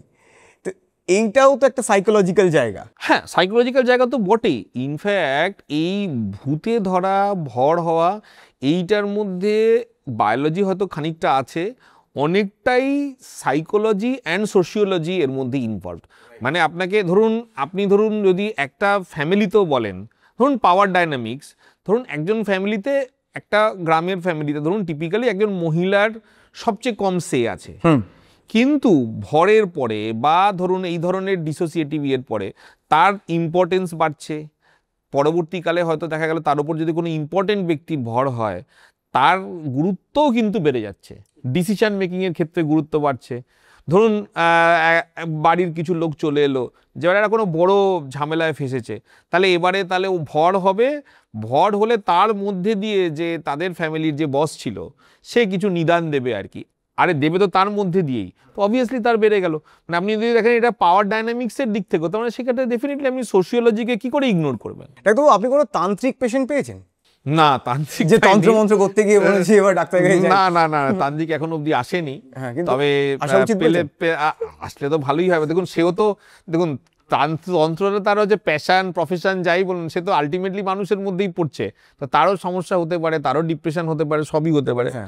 হ্যাঁ, একজন জ্যোতিষী এক বা একাধিক আমরা পেয়েছি, এবং মানে বাই প্রফেশন তারা জ্যোতিষী, এবং রীতিমতো ধরুন রেকারেন্ট ডিপ্রেসিভ ডিসঅর্ডার, বারবার তার ডিপ্রেশন হতো, তো আসতো, তো সেটাই আর কি। তো আমি জিজ্ঞেসও করেছিলাম একবার যে মানে আপনি, মানে সেটা অবশ্যই আমি যে তাকে খুব মানে হাসি ঠাট্টার জন্য বলেছি তা নয়, আমি পার্সোনালি জ্যোতিষ খুব বিশ্বাস করি না, সেটা আমার পার্সোনাল ভিউ হতে পারে, এবার সেটাকে ঠিক ভুল আমি বলছি না। কিন্তু আমি জিজ্ঞেস করেছিলাম যে এটা কি প্রেডিক্ট করা যায় না, তো সে আমাকে খুব হেসে বলেছিল যে প্রেডিক্ট করতে পারলে আর আপনার কাছে কেন আসবো। আগে তো আপনাদের দায়িত্বটা তান্ত্রিকরাই নিত, কারণ গ্রামগঞ্জে এরকম প্রচুর ডিসঅর্ডার আনট্রিটেড থেকে গেছে এবং ভুল ট্রিটমেন্ট, এই কুসংস্কারের জন্য সবাই বলতো কি জিনে ধরেছে, তান্ত্রিকের কাছে নিয়ে যাও, ঝাড়িয়ে ঠিক করে দেবে, বা ভূতে ধরেছে, এরকম প্রচুর হয়েছে। তো সেটার ব্যাপারে একটুখানি অ্যাওয়্যার করুন সবাইকে। শুনুন, আপনি যদি ভাবেন যে এরকম প্রচুর হয়েছে এখনো হচ্ছে না, তা কিন্তু নয়। রাইট। ধরুন আমরা বলি যে সাইকিয়াট্রিস্ট, ক্লিনিক্যাল সাইকোলজিস্ট, এই তার কোয়ালিফিকেশান। আপনি যদি ওভারঅল পপুলেশনের যে মানে ভলিউম দেখেন, সেই তুলনায় এরকম মেন্টাল হেলথ প্রফেশনাল কজন, তার মধ্যেও আবার যে কজন আছে তাদের কাছে মানে আশাটা মানে হচ্ছে যে আপনাকে প্রচুর স্টিগমা, কলঙ্ক ঘাড়ে নিয়ে আসতে এবং যেতে হবে। তো সেই জন্য এই সোকল্ড আমরা বলি ফেথ হিলার, তাদের ইম্পর্টেন্স কিন্তু এখনও রয়ে যাচ্ছে। কেউ ধরুন চার্চে যায়, কেউ ধরুন মাজারে যাচ্ছে, কেউ ধরুন তান্ত্রিকের কাছে যাচ্ছে, এবং বহু ক্ষেত্রে এবার ডিপেন্ড করছে যে সে কীরকম। এবং এখনও বহু জায়গাতে গ্রামে ভূত ছাড়ানো হচ্ছে, ইয়ে করা হচ্ছে। এবং পরবর্তীকালে ইনফ্যাক্ট আমরা কিছু মাঝখানে একটা কাজও স্টাডিও করেছিলাম যে কতজন আমাদের কাছে, সেটা এখন আমরা ফাইনাল ডেটা নেই, তবে আমি আপনাকে বলে দিচ্ছি কিছু না হলেও রাফলি অন্তত এখনও 20% পেশেন্ট পিজির সাইকিয়াট্রি ডিপার্টমেন্টে আসার আগে বা ডাক্তারের কাছে আসার আগে সে কোনো না কোনোভাবে ওই ধরনের ফেথ হিলার বা ওই টাইপের কাউকে ঘুরে এসছে। ধরুন এরকম কোনো একজন সাইকিয়াট্রিস্ট, সে দেখলো মানে কঠিন পরিস্থিতি, সে দেখলো বাড়িতে তার বউয়ের অবস্থা খারাপ, একটু মেন্টালি একটু তাকে একটু স্টেবল করতে হবে, সে কি সাহস দেখাতে পারবে তার বউকে নিজে চিকিৎসা করতে বা অন্য কোনো সাইকিয়াট্রিস্টের কাছে নিয়ে যাওয়ার জন্য? সম্পূর্ণ ডিপেন্ড করছে হচ্ছে তার বউ, তার যদি শ্বশুর শাশুড়ি থাকেন তারা, বা বাড়ির অন্যান্য লোক কতখানি কোঅপারেটিং। কারণ বেশিরভাগ ক্ষেত্রে যেটা হয় আমি আপনাকে বলি, সে বউ যদি নিজে সাইকিয়াট্রিস্ট হলো তাহলে তো ঠিক আছে, একটা অন্য দিক হয়ে গেল, সেটার প্লাস আছে মাইনাস আছে। বেশিরভাগ ক্ষেত্রে মানসিক রোগ বা সাইকিয়াট্রিক অসুখের একটা সবচেয়ে বড় সমস্যা হচ্ছে যে এই তো আপনি কোনো সিটি স্ক্যান দেখিয়ে বলতে পারছেন না যে দেখো ভাই তোমার একটা টিউমার হয়েছে, তোমার এই সমস্যা হয়েছে। তার বিহেভিয়ারের একটা পার্টিকুলার প্যাটার্নের উপর ভিত্তি করে আপনি বলছেন যে এই তুমি ঠিক নেই, সে বলছে এই তুমিও ঠিক নেই, তুমি আমার বিহেভিয়ার জাজ করার কে হে। এই জায়গার থেকে একটা অলমোস্ট একটা পলিটিক্যাল ডিভিশন হয়ে যায়, বিশেষ করে হাজব্যান্ড ওয়াইফের মধ্যে। এবার তার যদি বাবা মা বেঁচে থাকে, মানে ওয়াইফের কথা বলছি, ধর আপনার এক্সাম্পলের ওয়াইফ, এবারে তার বাবা মা বলবেন না না না আমার মেয়ে তো বরাবরই ঠিক ছিল, যদি সমস্যা হয়েও থাকে তোমার পাল্লায় পড়ে হয়েছে বা তোমার বাড়ির পাল্লায় পড়ে হয়েছে, টোটাল দেখা গেল ইস্ট বেঙ্গল মোহনবাগান হয়ে গেছে। এইবারে হচ্ছে সাইকিয়াট্রিস্টের কাছে যদি যাচ্ছে তখন তাকে মোটামুটি একটা বিচারকের আসনে বসতে হচ্ছে, ডাক্তার পড়ে যে কে ঠিক কে ভুল। তো এই রকম সিচুয়েশনে কিন্তু খুবই কমপ্লিকেটেড। একমাত্র যদি সবাই কোঅপারেট করে যে না সমস্যা হচ্ছে, নিশ্চয়ই কিছু সমস্যা হচ্ছে, চলো আমরা একটু ট্রিটমেন্ট করে দেখি বা চেষ্টা করে দেখি যে কিছু আছে কিনা অন্তত যাই, তা সেই ক্ষেত্রে হয়তো আউটকামটা বেটার হতে পারে। আচ্ছা, একটা জিনিস হচ্ছে, যখন আমার শুধুই দুঃখ হচ্ছে, কোনো আনন্দ হচ্ছে না, সেটাকে আমরা একটা রোগ বলছি, ডিপ্রেশন বা ক্লিনিক্যাল ডিপ্রেশন। ঠিক। কিন্তু আমার শুধুই আনন্দ হয়, কোনো দুঃখই হয় না, এটাকে কি একটা ডিসঅর্ডার বলা যায়? হ্যাঁ, মানে বাবা মরে যাচ্ছে হাসছি, হ্যাঁ, দাদু মরে যাচ্ছে হাসছি, হ্যাঁ, শুধুই আনন্দ আমার জীবনে, দুঃখ নেই। এই ব্যাপারটা যেটাকে মুড ডিসঅর্ডারের তো দুটো দিক আছে, একটা দিক হচ্ছে যেটাকে ডিপ্রেশন, যেটা কমন পপুলার ইত্যাদি ইত্যাদি, আরেকটা হচ্ছে বাইপোলার ডিসঅর্ডার বা মেনিয়া বলা হয়। এই মেনিয়ার ক্ষেত্রে হচ্ছে যে প্রচণ্ড আনন্দ বেড়ে যায়, প্রচণ্ড কনফিডেন্স বেড়ে যায়, মনে হয় আমি যে কোনো কাজ করে নিতে পারবো, যে কোনো লোকের সাথে আমি কথা বলে নিতে পারবো, এনার্জি বহুগুণ বেড়ে যায়। মাত্র 2-3 ঘন্টা ঘুমোলেও দেখা যাচ্ছে সারাদিন আমি টানছি, আমার কনফিডেন্সের কোনো শেষ নেই, বড় বড় কথা বলছি, কেউ আমাকে যদি একটু আটকায় আমার তার সঙ্গে ঝামেলা করে দিচ্ছি। তো এই ধরনের সিমটমগুলো হয়। এইটা বাইপোলার ডিসঅর্ডার বা মেনিয়া বা বাইপোলার মেনিয়া এই নামেই এটাকে পরিচিত। এটা খুব কমন মানসিক রোগ, সিজোফ্রেনিয়া। এটা শুনেছি আমরা, যাদের হয় তাদের এটা লাইফ লং থাকে এবং তাদের এই ট্রিটমেন্টের মধ্যেই থাকতে হয়। এটা কি সত্যি? আরেকটা হচ্ছে, সবার আগে একটু বুঝিয়ে দিন যে স্কিজোফ্রেনিয়া কি। স্কিজোফ্রেনিয়া হচ্ছে বেসিক্যালি এমন একটা অসুখ যাতে হচ্ছে অন্ততপক্ষে 1 মাস পর্যন্ত কিছু কিছু সিমটমস তার মধ্যে দেখা যায়, যার মধ্যে কমনলি হচ্ছে ওই ডিলিউশন, হ্যালুসিনেশন যেগুলো বললাম সেইগুলো থাকে, এবং তার সাথে হচ্ছে অনেক ক্ষেত্রেই দেখা যায় যে রিয়েলিটি কন্ট্যাক্ট থাকছে না, অর্থাৎ সে বুঝতে পারছে না যে তার সঙ্গে সমস্যা হচ্ছে। এইবারে তার সাথে হচ্ছে যে ধরুন হ্যালুসিনেশনের কিছু রকম ফের আছে। সাধারণত তারা শুনতে পায় যে এক বা একাধিক লোক নিজেদের মধ্যে তাকে নিয়েই আলোচনা করছে, এবং অনেক ক্ষেত্রেই দেখা যায় যে আলোচনার বিষয়বস্তুগুলো নেগেটিভ দিকে থাকে, মানে তোমার ক্ষতি হয়ে যাবে বা একটা ষড়যন্ত্র হচ্ছে, এই টোটাল এই ধরনের ব্যাপারগুলো, সেটা হ্যালুসিনেশন হতে পারে। আর ডিলিউশন হচ্ছে যে ভুল ধারণা, আমার কেউ ক্ষতি করতে চাইছে, সব লোক মিলে আমার বোধহয় মানে আমার পেছনে লেগেছে, আমাকে ফলো করছে, ইত্যাদি ইত্যাদি। তো সাধারণত এই ডিলিউশন হ্যালুসিনেশন এগুলো কম্বিনেশন থাকে। আরও কিছু কিছু সিমটম থাকে যেগুলোকে আমরা বলি ফার্স্ট র্যাঙ্ক সিমটম। হ্যাঁ, অনেক সময় হয়ে যায়, মানে সে তার ধরুন পরিষ্কার পরিচ্ছন্নতাটা মেনটেন করতে পারে না, ডিসঅর্গানাইজেশন আমরা বলি। ধরুন জামা কাপড় একই পরে বেরিয়ে যাচ্ছে, রেগুলার স্নান হয়তো করছে না, দাড়ি কাটছে না রেগুলার বেসিসে, মানে যে যা যা তার হ্যাবিট ছিল সোকল মানে ক্লিনলিনেসের বা সামাজিকতা মেনটেন করা, সেগুলো সে করছে না, আর লোকজনের সঙ্গে মেলামেশাও কমে যায়। তো এই ধরনের সিমটমের সমষ্টিগুলো সাধারণত মানে আমরা সিজোফ্রেনিয়া বলি। মানে অ্যাকচুয়াল ক্ষেত্রে মানসিক রোগ, পাগলামো বলুন বা এই ধরনের ডিভাইন্ট বিহেভিয়ারের ক্লাসিক্যাল এক্সাম্পল কিন্তু, ক্লাসিক্যাল রোগ কিন্তু বা ডিজিজ কিন্তু সিজোফ্রেনিয়া। মুড ডিসঅর্ডার আরেকটা, কিন্তু মেনলি সিজোফ্রেনিয়া, যেটা বরাবর বলা হচ্ছে যে ক্রনিক হলে সারবে না। এবার এর মধ্যে কিছুটা এটা আংশিক সত্য। আংশিক সত্য মানে ক্রনিক, ক্রনিক মানে এটা অনেক ক্ষেত্রেই দেখা যায় যে এটা চলতে থাকে, লিঙ্গার করে। এবার প্রশ্ন হচ্ছে যে সারা জীবন কিনা। এইটাতে আমি আপনাকে বলতে পারি যে মোটামুটি 2 থেকে 5 বছর বেশিরভাগ ক্ষেত্রেই ওষুধ লাগে। কিছু পার্সেন্টেজ মানে কিছু সংখ্যক ক্ষেত্রে হয়তো সারা জীবন চালিয়ে যেতে হয়, কিন্তু এই সিদ্ধান্তটাও কিন্তু মাঝে মাঝেই রিভিউ করা হয়। কারণ আমি বলতে পারি না যে মিস্টার এর ক্ষেত্রে যেহেতু সারতে সময় লেগেছে সেহেতু আমি কোনোদিনই ওষুধ বন্ধ করব না, বা মিস্টার বির ক্ষেত্রে অনেক দিন ওষুধ বন্ধ করে চালাচ্ছি যে কোনোদিন হয়তো ওষুধ চালু হবে না। মানে মোদ্দা কথা হচ্ছে সারা জীবন ওষুধ চালাতে হবে এই রকম কোনো ক্লিয়ার কাট এভিডেন্স নেই। কিছু ক্ষেত্রে অনেক দিন অনেক বছর ওষুধ চালানো হতে পারে, বেশিরভাগ ক্ষেত্রে 2 থেকে 5 বছর ওষুধ চালাতে লাগে। এইবার কথা বলবো আর্টিস্টদের সাইকোলজি নিয়ে। কথায় বলে, সরি এইগুলো নিয়ে কল আউট করবেন, এটা জাস্ট বোঝানোর জন্য এই শব্দটার ব্যবহার, হ্যাঁ, যে পাগলামো না থাকলে শিল্প তৈরি হয় না। এটার আবার অ্যাডভান্টেজও কিন্তু আর্টিস্টরা নিয়ে থাকে, ম্যাড জিনিয়াস বলে ভুলভাল কাজকর্ম করা, এবং সেটা বলা যে আমি তো শিল্পী, আমি তো একটু পাগল, আমি তো এই জিনিসগুলো করব। তো একটা হচ্ছে যে আর্টের সাথে পাগলামোর সম্পর্ক, মানে আমরা দেখেছি যে এটা কি আদৌ কোনোভাবে হেল্প করে, যে ভ্যান গগ তার শ্রেষ্ঠ ছবিগুলো অ্যাসাইলামে এঁকেছিলেন। এই আর্ট এবং পাগলামোর যে সম্পর্ক ক্লাসিক্যালি দীর্ঘদিন ধরে উদাহরণ হিসেবে ব্যবহার করা হয়েছে, এইটাকে একটুখানি আপনি এক্সপ্লেইন হ্যাঁ, করুন। এই ব্যাপারে আমার যেটা বলার, এটা নিয়ে কিন্তু প্রচুর কাজও হয়েছে। এরকম নয় যে হঠাৎ করে কেউ খামখেয়ালিভাবে বলে দেওয়া হলো, এবং এইগুলো মূলত ওয়েস্টার্ন লিটারেচারে খুব বেশি দেখা যেত। আর ভ্যান গগ সম্বন্ধে আমি বলি, এখনও কিন্তু মানে ভ্যান গগের যে জন্মদিন সেটা ওয়ার্ল্ড বাইপোলার ডে হিসেবে ইন্টারন্যাশনালি সেটা পালিত হয়। Van গগ known case of bipolar disorder, এটা নিয়ে কোনো সন্দেহ নেই। এই মানে যা লিটারেচার থেকে পুরনো দিনের যা নথিপত্র ঘেটে লোকজন যা সিদ্ধান্তে পৌঁছেছে আর কি, আমি করিনি ডায়াগনোসিস, আমার কোনো দায়িত্ব নেই। এবার যেটা হলো সেটা হচ্ছে যে ক্রিয়েটিভিটি বা ধরুন একটু খামখেয়ালি, একটু অন্যদের থেকে আলাদা, তার সাথে আর্টিস্টদের বা আর্টের কি সম্পর্ক। এবারে এর 2-3টে জিনিস আছে। একটা হচ্ছে যে আমি ক্রিয়েটিভ, মানে ক্রিয়েটিভিটি, আমি ক্রিয়েটিভ মানেই হচ্ছে যে আমি একটু আলাদাভাবে ভাববো, সেইটা একটা পার্ট অফ ক্রিয়েটিভিটি। আরেকটা জিনিস হচ্ছে যে হঠাৎ হঠাৎ আমার মাথায় কিছু আইডিয়া আসবে, যে আইডিয়াটা একদম নোভেল, একদম নতুন, এই ইনজেকশনের মতো একটা নতুন একটা আইডিয়া আসবে, ঠিক আছে। এইবার এই দুটোকেই আলাদা আলাদা করে দেখা গেছে যে একটু যারা, মানে ধরুন আপনার মধ্যে ক্রিয়েটিভিটি থাকতে হবে আর কি। মানে ধরুন আজকে সায়নের যদি কোনো সমস্যা হয়, সায়ন হয়তো বেটার ক্রিয়েটিভ হবে, কারণ ওর মধ্যে বেসিক্যালি ক্রিয়েটিভ ছিল। আগে আমি যদি হঠাৎ করে আমার সমস্যাই থেকে যাবে, আমার ক্রিয়েটিভিটি কিছুই বাড়বে না। আপনাকে বেসলাইন ক্রিয়েটিভিটি থাকতে হবে, এটা হচ্ছে প্রথম কথা। দ্বিতীয় কথা হচ্ছে যে বাইপোলার ডিসঅর্ডার যেটা নিয়ে এক্ষুনি আলোচনা হলো, তার একটা খুব মাইল্ড বা হালকা ভার্সান আছে, সেটাকে হাইপোম্যানিয়া বলা হয়।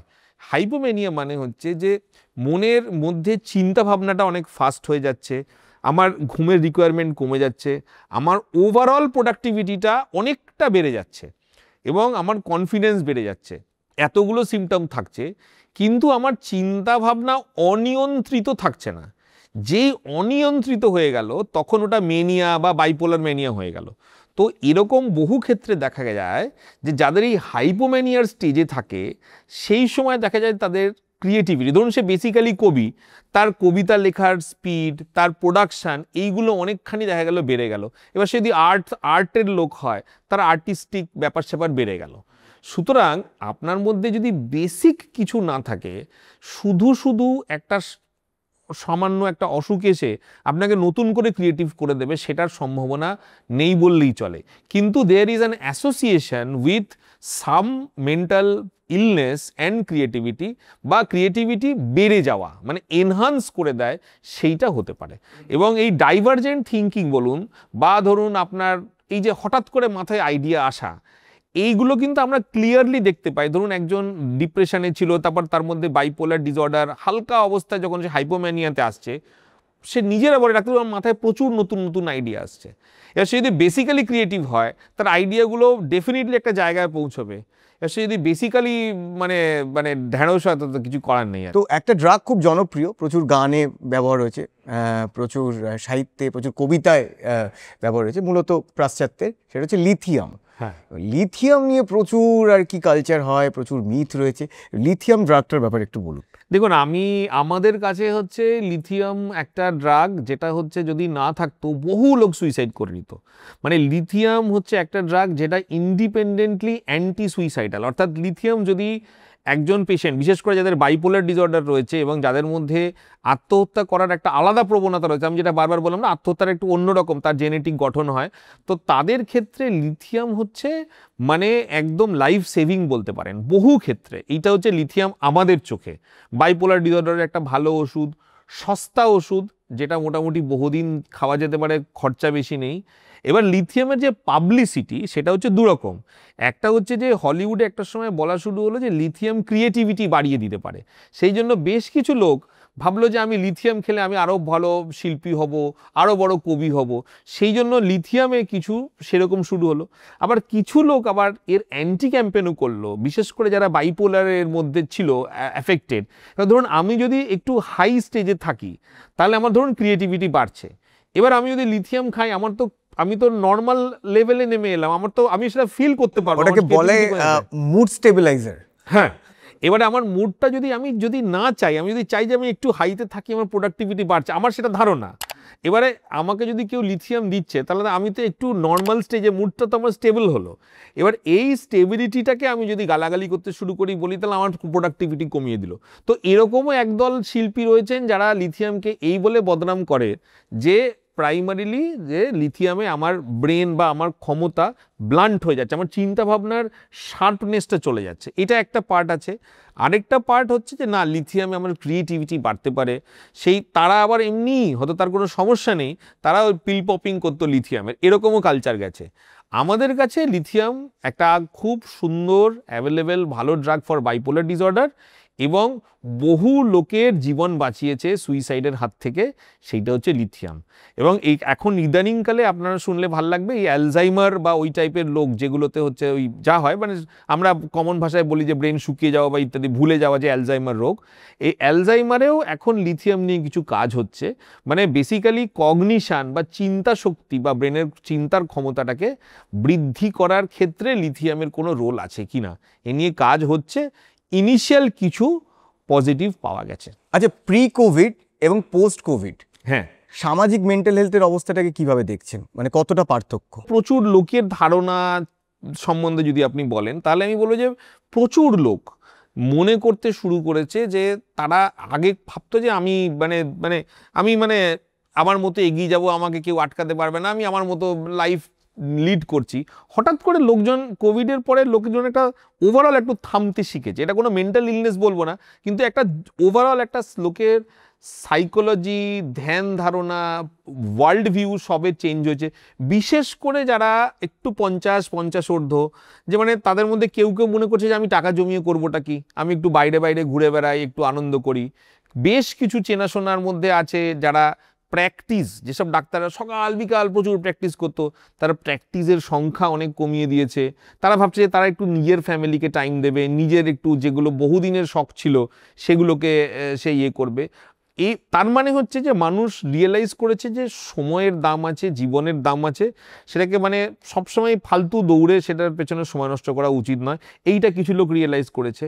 ওভারঅল অ্যাংজাইটি আর ডিপ্রেশন, বিশেষ করে অ্যাংজাইটির প্রচুর সংখ্যা বেড়ে গেছে, কারণ হঠাৎ করে লোকে বুঝতে শুরু করেছে সে ভালনারেবল, এই মানে সে আর মানে সেফ নয় আর কি।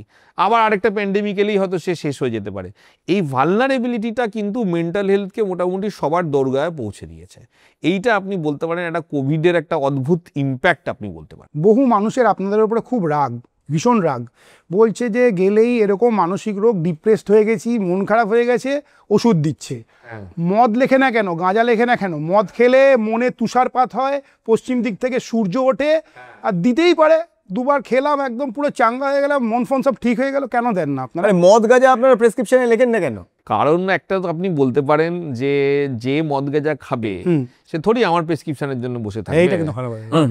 আমরা ধরেই নিই যে যার ওই লেভেলের, যার ম্যাচিওরিটি আছে, সে অলরেডি সে সেলফ মেডিকেশন শুরু করে দিচ্ছে। তার দুঃখ নেই, দুঃখ নেই। মানে তার আবার সেলফ মেডিকেশন শুরু করে দিয়েছে, আমার কাছে আসবেই না।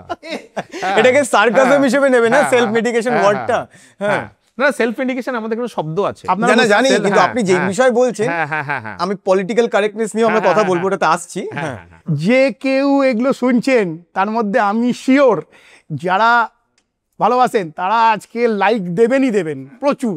বলুন ডাক্তারবাবু। যাই হোক, এইবার যেটা আমার যেটা অন সিরিয়াস নোট, যেটা হচ্ছে যে এইটার মধ্যে কিছু কিছু মিথ আছে। যেমন ধরুন, একটা কমন মিথ হচ্ছে যেটা আমরা বহুদিন ধরে সিনেমা, বই, অনেক জায়গাতে পপুলার মিডিয়াতে পেয়ে এসেছি, যে স্ট্রেস আছে মানে অ্যালকোহল দিয়ে নাও, একটু স্ট্রেস ক্ষণিকের জন্য রিলিফ। সিগারেট, পুরো আপনি আইটি কোম্পানি দেখে নিন, স্ট্রেস মানে স্ট্রেস যত বাড়বে সিগারেট তত বাড়বে।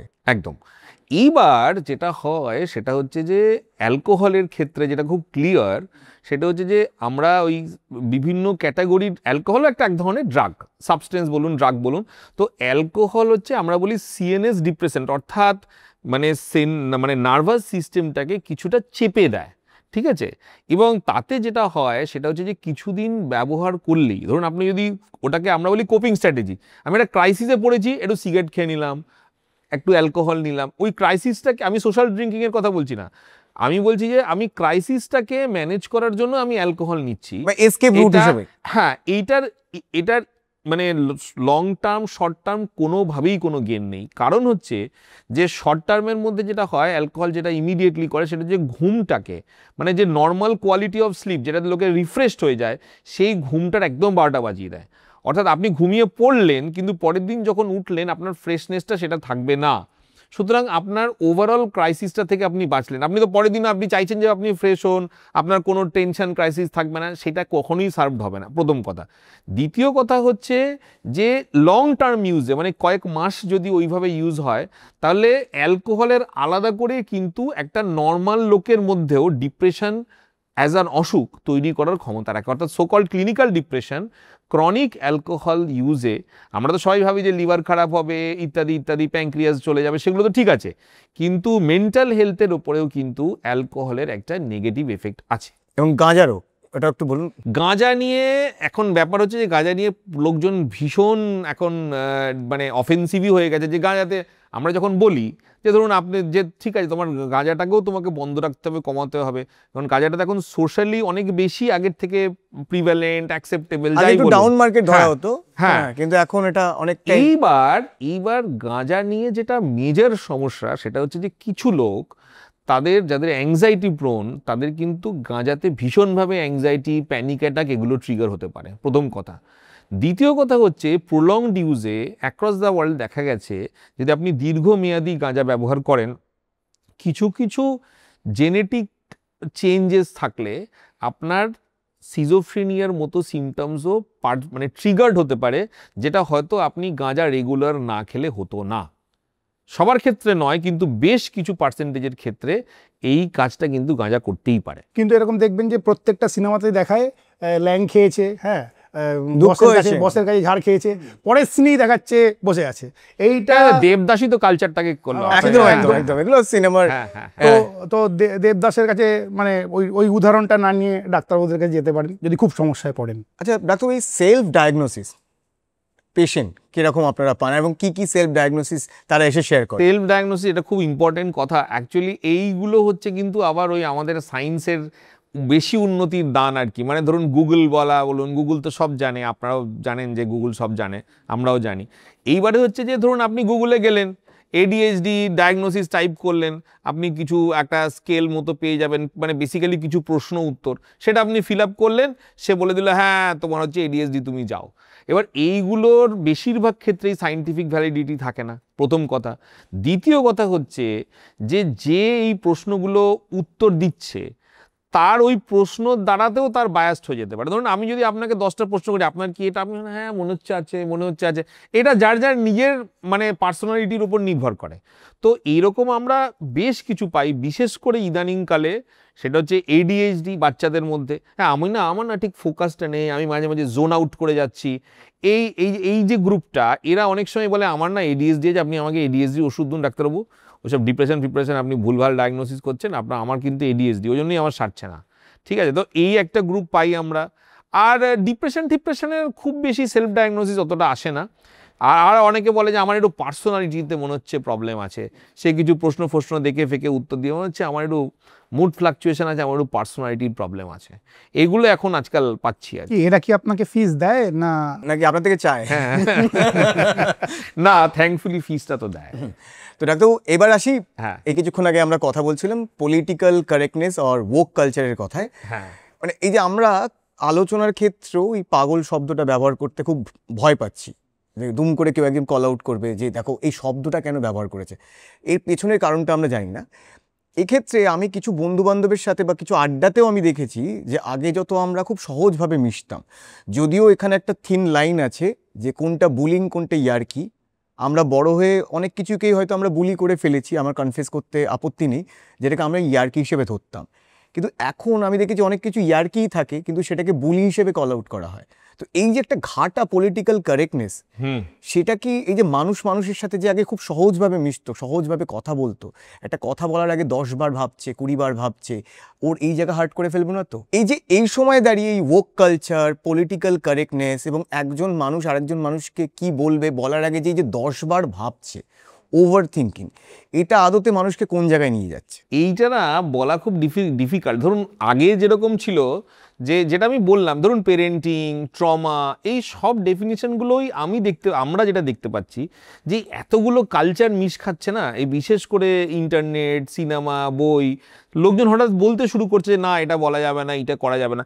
এবার আমি মেন্টাল হেলথের ক্ষেত্রে বলতে পারি যে যেহেতু এই বিষয়টা অলরেডি কালিমা লিপ্ত, মানে স্টিগমাটাইজড, সেহেতু আমাদের একটা এক্সট্রা দায়িত্ব থেকে যায় আমাদের, মানে সমাজের সবার, যে এই ধরনের জায়গাগুলোতে টাচ না করা। এবার টাচ করার মধ্যে বলি, আপনি ধরুন কাউকে কলোকিয়ালি বললেন তুই কি পাগলামো করছিস নাকি, সেটা তো সেটা তো বাংলার অ্যাকসেপ্টেড শব্দ। কেউ কোনো একটা অদ্ভুত কথা বললাম, দুম করে বললাম পাগল নাকি তোর, এবার এইটাকে এখন কল আউট করা হয়। এইটা হ্যাঁ, সেটা এখন দেখুন ডিপেন্ড করছে, হয়তো গণমাধ্যমে গেলে একটু বেশি কশাস হতে হয়। ডে টু ডে কনভারসেশনে কিন্তু আমার ধারণা এইগুলো নিয়ে এখনও সমস্যা হয় না।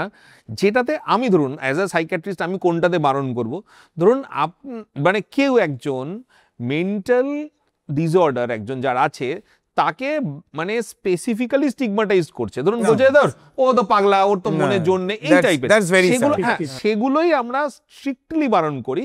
এবার যা হয় বাড়তে বাড়তে, যেমন ধরুন এবার শব্দ চয়নের ব্যাপার আছে, স্কিজোফ্রেনিয়া, ঠিক আছে, একটা শব্দ, একটা রোগ।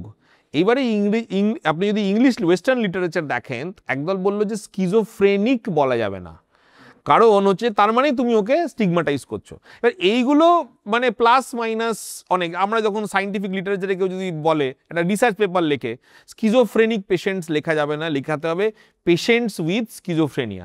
দেখুন আমি পার্সোনালি মনে করি যে শব্দ চয়ন হচ্ছে একটা ওপর দিক, যেটাকে আমাদের মেনটেন করতে হয় গণমাধ্যমে, যেহেতু শব্দের একটা খুব ইম্পর্টেন্স আছে। আসল স্টিগমাটা তো মানুষের মনে হাবে ভাবে, সেইটা যদি চেঞ্জ না হয়, শুধু শব্দ চেঞ্জ করে আপনি বিরাট কিছু রেভলিউশন আনতে পারবেন না। এবং স্যার এই প্রসঙ্গে আমি আরও একটা কথা বলতে চাই যে শব্দ চয়নকে আমরা বেশি জাজ করি। কিছু ক্ষেত্রে কিছু পলিটিক্যাল ইনকারেক্ট শব্দ চয়ন করতে হয় প্রচুর মানুষকে একসাথে বোঝানোর জন্য, নাম্বার ওয়ান। দ্বিতীয় কথা হচ্ছে শব্দ চয়ন কে কি করছে তা না দেখে এইটা বলার পেছনে তার ইন্টেনশনটা কি, হ্যাঁ, সেইটাকে জাজ করা আমার মনে হয় এই সময় দাঁড়িয়ে সবচেয়ে হ্যাঁ, গুরুত্বপূর্ণ। কিন্তু এটা এই যে আমরা একটু আগে উদাহরণ দিচ্ছিলাম, কিছু স্পন্টেনিয়াস রিয়াকশনে হয়তো একটা কোনো পলিটিক্যাল ইনকারেক্ট শব্দ বেরিয়ে গেছে, সেইটাকে জাজ না করে, অথবা কেউ জোর করে রেগে অ্যাগ্রেসিভ হয়ে বুলিং করছে তাকে, সেটা বোঝা যায় কিন্তু কে বন্ধুত্ব সুলভভাবে বলছে আর কে তার ক্ষতি করার জন্য, তাকে নিচু দেখানোর জন্য, তার একটা অন্য মতলব ম্যানিপুলেটিং বিহেভিয়ার বা গ্যাস লাইট করার জন্য বলছে। তো আমার মনে হয় সেইটা ইন্টেনশনটা দেখা উচিত। আমার মনে হয় আপনি শব্দে যাবেন না, এর পেছনে ইন্টেনশনটা কি সেটা বোঝা যায়, সেইটাকে জাজ করার চেষ্টা করুন।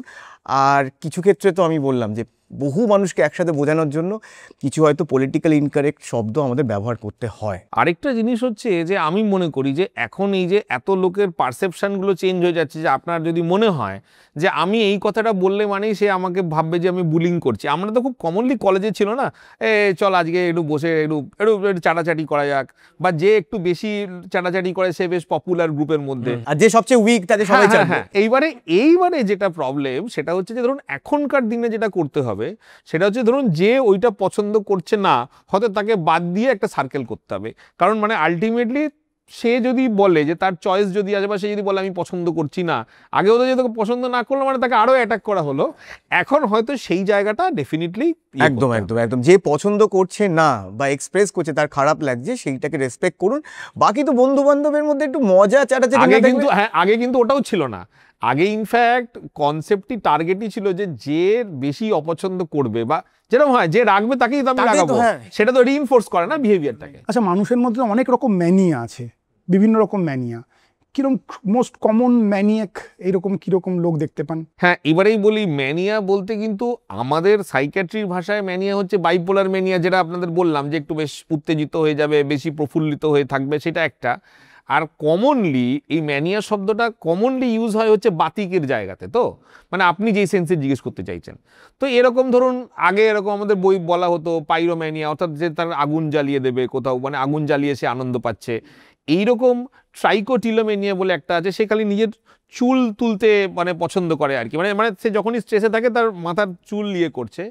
ক্লেপ্টোম্যানিয়াটা তো বিখ্যাত, কারণ ক্লেপ্টোম্যানিয়া নিয়ে প্রচুর লেখালেখি, সিনেমা ইত্যাদি ইত্যাদি। তো আমি যদি আমাদের ক্লিনিক্যালি বলেন তাহলে ট্রাইকোটিলোমেনিয়া, অর্থাৎ নিজের যদি চুল টানার যে বাতিকটা, মানে চুলটাকে টেনে আস্তে আস্তে তুলে ফেলা আর কি নানা জায়গা থেকে, সেইটা হচ্ছে টিপিক্যালি আমরা খুব বেশি দেখতে পাই। ক্রিমিনাল সাইকোলজি, এইটা সম্বন্ধে একটু বলুন। এই যে এই অপরাধ করার প্রবণতা, এইটা তো মানে অনেকটা সিনেমা বা ওইসবে আরো বহুল প্রচলিত। অ্যাকচুয়ালি যারা অপরাধ করা, ক্রাইম তো একটা লিগ্যাল ডেফিনেশন হয়ে গেল, তার মধ্যে বেশ কিছু টাইপের লোক থাকতে পারে। মানে আপনি যদি মানসিক গঠন বলতে পারেন, তাহলে একটা হচ্ছে খুব কমন যেটা, সেটা হচ্ছে এক ধরনের আমরা বলি পার্সোনালিটি, অর্থাৎ স্বভাব। তো পার্সোনালিটি যেগুলো কোনো কোনো ক্ষেত্রে তাদের স্বভাবটা যদি একটু অন্যরকম হয় অন্যদের থেকে, বা তার জন্য অন্যদের অসুবিধা হয়, সেটাকে আমরা পার্সোনালিটি ডিসঅর্ডার বলি, শুনেই থাকবেন নানা রকম। তার মধ্যে একটা টিপিক্যালি একটা পার্সোনালিটি ডিসঅর্ডারকে বারবার এই ক্রাইমের সঙ্গে জড়ানো হয়, তাদেরকে আমরা অ্যান্টি সোশ্যাল পার্সোনালিটি ডিসঅর্ডার বলা হয়।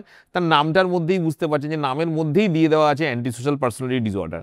এবার তাদের ক্ষেত্রে দেখা যায় যে বেশিরভাগ সময় তাদের ছোটবেলা থেকেই একটা মানে একটা ঝামেলা করার, একটা রাগ এবং ঠান্ডা মাথায় লোকজনের উপর অত্যাচার করার একটা টেন্ডেন্সি। নর্মালি একটা সাধারণ লোক যদি কোনো একটা কারোর উপর অত্যাচার করে, তার দু তিনটে জিনিস থাকতে পারে। একটা হচ্ছে তার অনুতাপ থাকার কথা, যে আমি কেন এটা করলাম, তাহলে অনুতাপ থেকেই তো লোকে পরবর্তীকালে সেই অ্যাকশনটা করে না। তো অনুতাপের যে কম্পোনেন্টটা এদের মধ্যে প্র্যাকটিক্যালি থাকে না। দ্বিতীয় যেটা হচ্ছে তাদের হচ্ছে নৃশংসতা, মানে আমি একটা লোককে মারলাম, বীভৎসভাবে মারলাম, দাঁত মুখ সব ভেঙে দিলাম। এবার যে করছে সে যদি রাগের মাথায় সাধারণ একটা লোক এমনি লোক করেও থেকে থাকে, তার পরবর্তীকালে হয়তো ভীষণই খারাপ লাগতে পারে এই বীভৎসতাটা দেখে। তো যারা so called anti social personality disorder, তাদের নার্ভাস সিস্টেমটাই এমনভাবে মডিউলেটেড যে তাদের ঠান্ডা মাথায় যেটাকে বলে, যে ধরুন একটা বড় সড়ো অত্যাচার যেটা দেখে 8-4টে লোক হয়তো বেশ তাদের হয়তো মানে প্রেশার বেড়ে যেতে পারে বা অ্যাংজাইটি হতে পারে, তাদের খুব একটা যায় আসে না কিছু।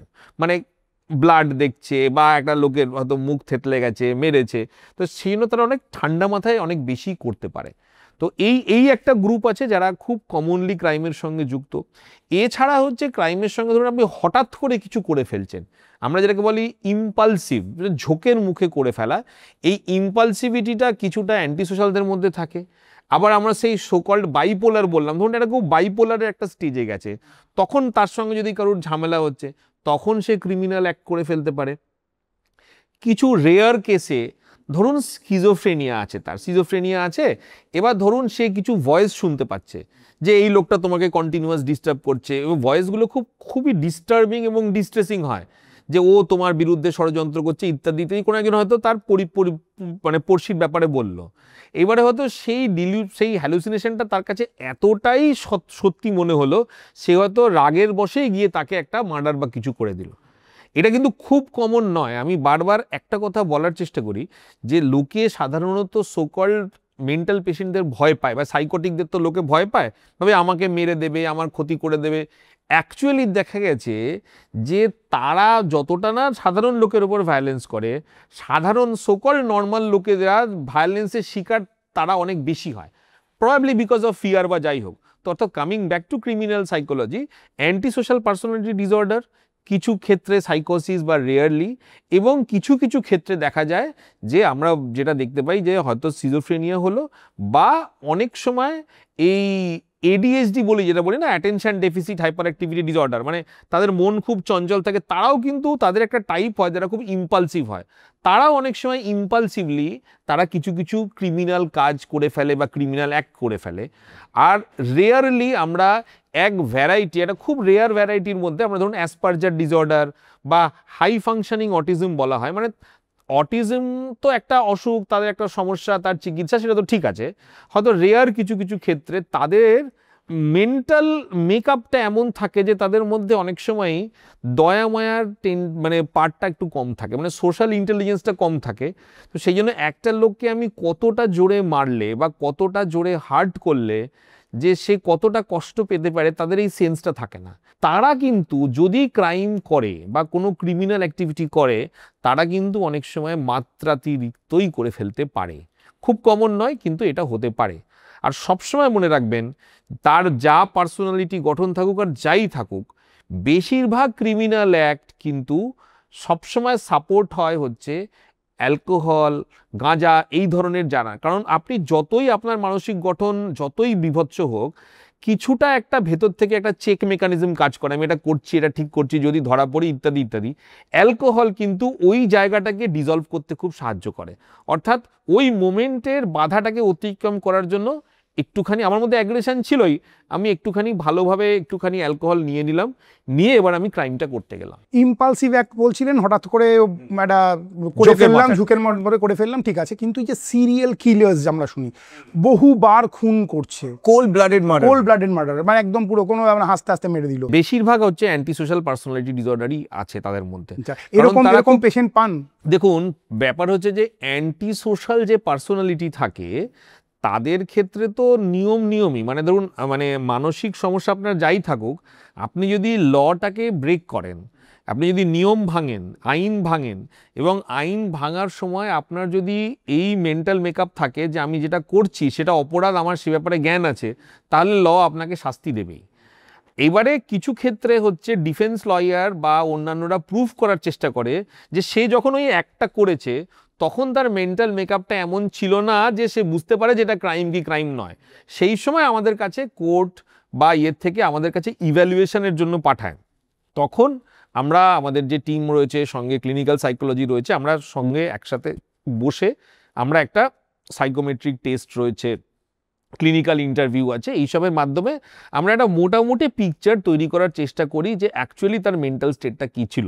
সেটা যে সবসময় আমরা 100% অ্যাকুরেট করি তা নয়, তবে আমরা মোটামুটি একটা আন্দাজ করার চেষ্টা করি। হ্যাঁ, কেননা এই লোকটা যদি তাকে ধরুন পাঠানোর কোনো সংশোধনাগারে পাঠানো হলো, তাহলে অন্যান্য যা কয়েদিরা যারা আছে তারাও তো তার থেকে মানে তাদের ওপরও তো এই লোকটা কিছু করতে পারে। দেখুন, যারা অ্যান্টি সোশ্যাল পার্সোনালিটি থাকে তাদের কিন্তু বহুত ছোটবেলা থেকে বেশিরভাগ ক্ষেত্রে তাদের মধ্যে এই প্যাটার্নটাই চোখে পড়ে। দেখুন, তারা জন্তু জানোয়ারের প্রতি, মানে নিরীহ জন্তু জানোয়ারের প্রতি অত্যাচার করা, অন্যান্যদের সঙ্গে সমবয়সী বাচ্চাদের সঙ্গে ঝামেলা করা, অল্প বয়সেই ছোটোখাটো ক্রাইম করে ফেলা, এই টেন্ডেন্সিটা থাকে সে। এবং এরা মানে সো কল্ড সাইকিয়াট্রিক ট্রিটমেন্ট বলুন, কাউন্সেলিং বলুন, যাই বলুন, তাদের খুব একটা রেসপন্ড করে না। আচ্ছা, আরেকটা রোগ একটুখানি মিসআন্ডারস্টুড, সেটা হচ্ছে বর্ডার লাইন পার্সোনালিটি ডিসঅর্ডার। হ্যাঁ, বর্ডার লাইন পার্সোনালিটি ডিসঅর্ডার হচ্ছে, দেখুন, এক ধরনের আমরা যেরকম অ্যান্টি সোশ্যাল পার্সোনালিটি বললাম, সেরকম বর্ডার লাইন পার্সোনালিটি ডিসঅর্ডার যাদের থাকে, মানে ক্লাসিক্যালি বলা হয় যে মেয়েদের মধ্যে অনেক বেশি দেখা যায়, কিন্তু এটা ছেলেদের মধ্যেও দেখা যায়। সংখ্যায় হয়তো পার্সেন্টেজ ওয়াইজ করলে, হিসেব করলে হয়তো একটু কম মেয়েদের থেকে। তো যেটা দেখা যায় সেটা হচ্ছে যে তাদের প্রাইমারি সমস্যাটা হচ্ছে ইনস্টেবিলিটি, অর্থাৎ অনিশ্চয়তা। এবার ইনস্টেবিলিটি মানে তাদের কোনোটাই স্থিরতা থাকে না। কিসের স্থিরতা থাকে না? তাদের মুডের কোনো স্থিরতা থাকে না, অর্থাৎ তাদের মানে তাদের কখনো তাদের যেটা বলে না মুড ফ্লাকচুয়েশন হচ্ছে, কখনো তারা একটু মানে ভালো আছে, কখনো তারা খুব ডাউন হয়ে গেল বা খুব রেগে আছে, মুড অফ, আনপ্রেডিক্টেবল মুড থাকে। আরেকটা থাকে আনপ্রেডিক্টেবল নিজের সেলফ সম্বন্ধে বা নিজের সত্তা সম্বন্ধেও তাদের একটা অনিশ্চয়তা সবসময় কাজ করে। আমি কে, আমি কেন এসছি এই পৃথিবীতে, আমার কি গোল, মানে এগুলো ছোট ছোট ব্যাপারে ম্যানিফেস্ট করে। ধরুন একটা কাজে ঢুকেছে, না এটা আমার ঠিক ভালো লাগছে না, ক্যারিয়ার চয়েস, নানা রকম জায়গাতে রিফ্লেক্ট করে।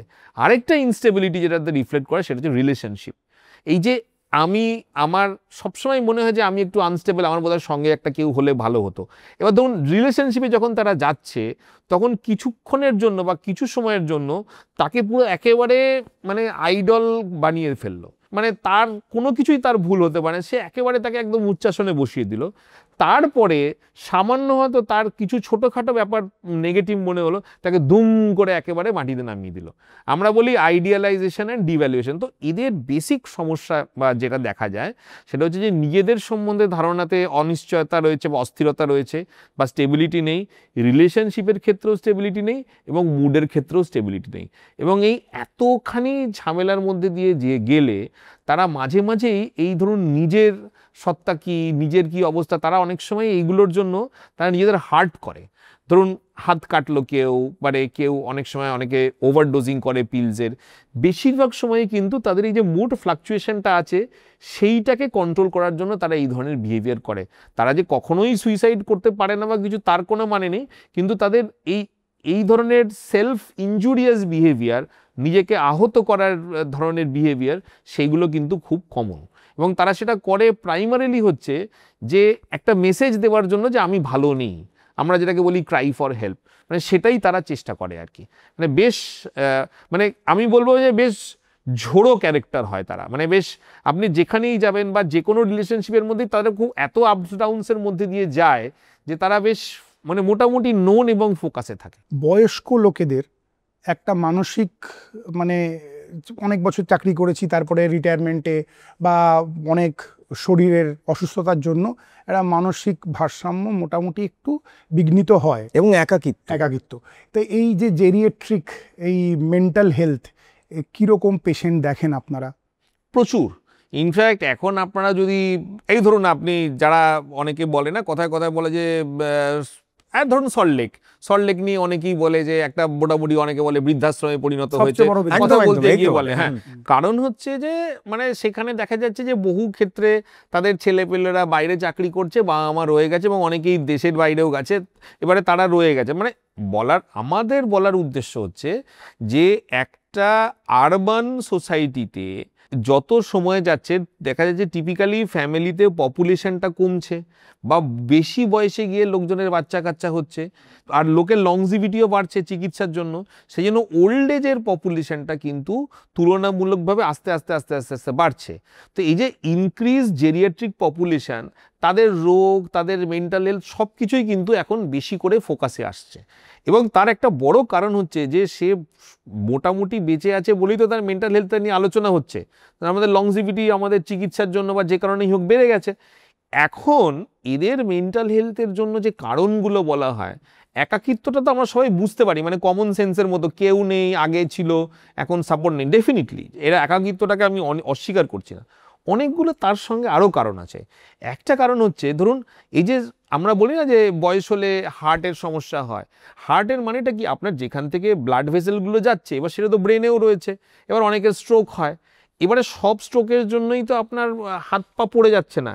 কিছু কিছু ক্ষেত্রে ব্রেনের ব্লাড সাপ্লাই যখন অ্যাফেক্টেড হয়, আমাকে অনেকে বলে ছোট ছোট স্ট্রোক হচ্ছে বা কিছু হোয়াটএভার, তো এইগুলোরও কিন্তু ব্রেনের এই যে ব্লাড ফ্লো কমে যাওয়া বা অ্যাফেক্টেড হওয়া, এইগুলোরও কিন্তু মানসিক সমস্যা, বিশেষ করে ডিপ্রেশনের ডিরেক্ট কারণ হয়।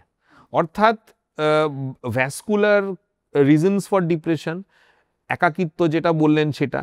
আরেকটা বড় সমস্যা হয় হচ্ছে যেটা আমরা খেয়াল করি না, এক গাদা ফিজিক্যাল রোগ ঢুকে যাচ্ছে, মানে এক গাদা ডায়াবেটিস, হাইপারটেনশন, অস্টিওপোরোসিস, মানে তার চলাফেরার ক্ষমতা। এবার ধরুন আপনি যদি আপনার সঙ্গে আপনার লোকবল কমে গেছে, আপনার টিমের কোনো প্লেয়াররা নেই, তার উপরে আপনার নিজের মুভমেন্ট এবং সেলফ সাফিসিয়েন্সি সিগনিফিকেন্টলি রেস্ট্রিক্টেড, আপনার চোখে একটু একটু ছানি পড়া শুরু করেছে, আপনি কানে এখন আর অত ভালো শুনতে পাচ্ছেন না, এই এতগুলো ফ্যাক্টর আপনার বিরুদ্ধে আসছে।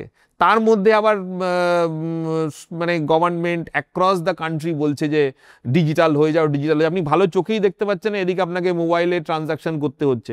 তো এত অন্তরায় তো naturally mental health negatively affected হবেই, ভীষণভাবে এফেক্টেড হচ্ছে, এবং সেটা আমরা দেখতেও পাচ্ছি। এই জেরিয়াট্রিক মেডিসিন নিয়ে, এই জেরিয়াট্রিক হেলথ নিয়ে আমাদের একটা ডিটেইলড এপিসোড রয়েছে, আপনারা চাইলে দেখতে পারেন, লিঙ্ক আমাদের ডেসক্রিপশনে দেওয়া রয়েছে।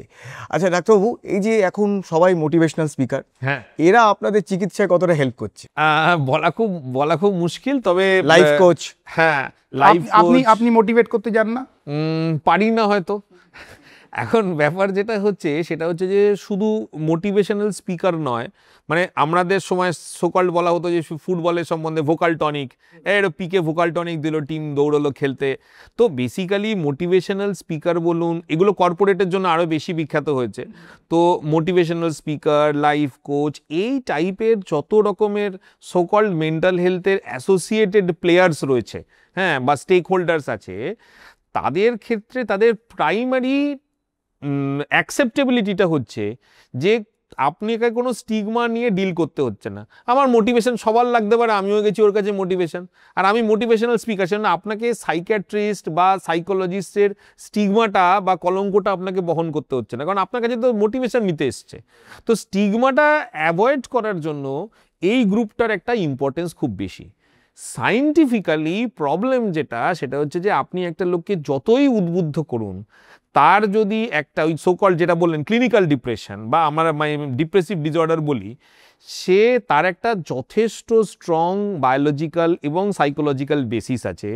সামান্য তাকে উদ্বুদ্ধ করলে সে কিছুক্ষণের জন্য চেগে উঠতে পারে, কিন্তু তার ডিপ্রেশনটা সারবে না। আমাদের দেশে ইনফ্যাক্ট জাস্ট একটা কথা বলে দিই, লাস্ট ওই ন্যাশনাল মেন্টাল হেলথ সার্ভে হয়েছিল, যেটা ওই নিমহ্যান্স থেকে করেছিল গোটা দেশ জুড়ে, মোটামুটি বেশ কিছু স্টেটে, প্রায় আমাদের মেন্টাল হেলথ গ্যাপ প্রায় 90%, যার মানে হচ্ছে যে 100টা লোকের মধ্যে চিকিৎসা 90টা লোক পাচ্ছে না, এবং তার মধ্যে স্টিগমার একটা খুব বড় রোল আছে। যাব না গেলে, মানে গেলে ঝামেলা। ডাক্তারদের কাছে দেখাতে গেছে, ডাক্তারবাবু সব কিছু দেখেছে, ডায়াগনোসিস কিছু হচ্ছে না, বলছে আপনাকে এবার একটা জায়গায় যেতে হবে, সেটা হলো সাইকিয়াট্রিস্টের কাছে, যার যে রোগের কোনো ডায়াগনোসিস হয়নি, সেই রোগ একমাত্র সাইকিয়াট্রিস্টই ট্রিট করবে।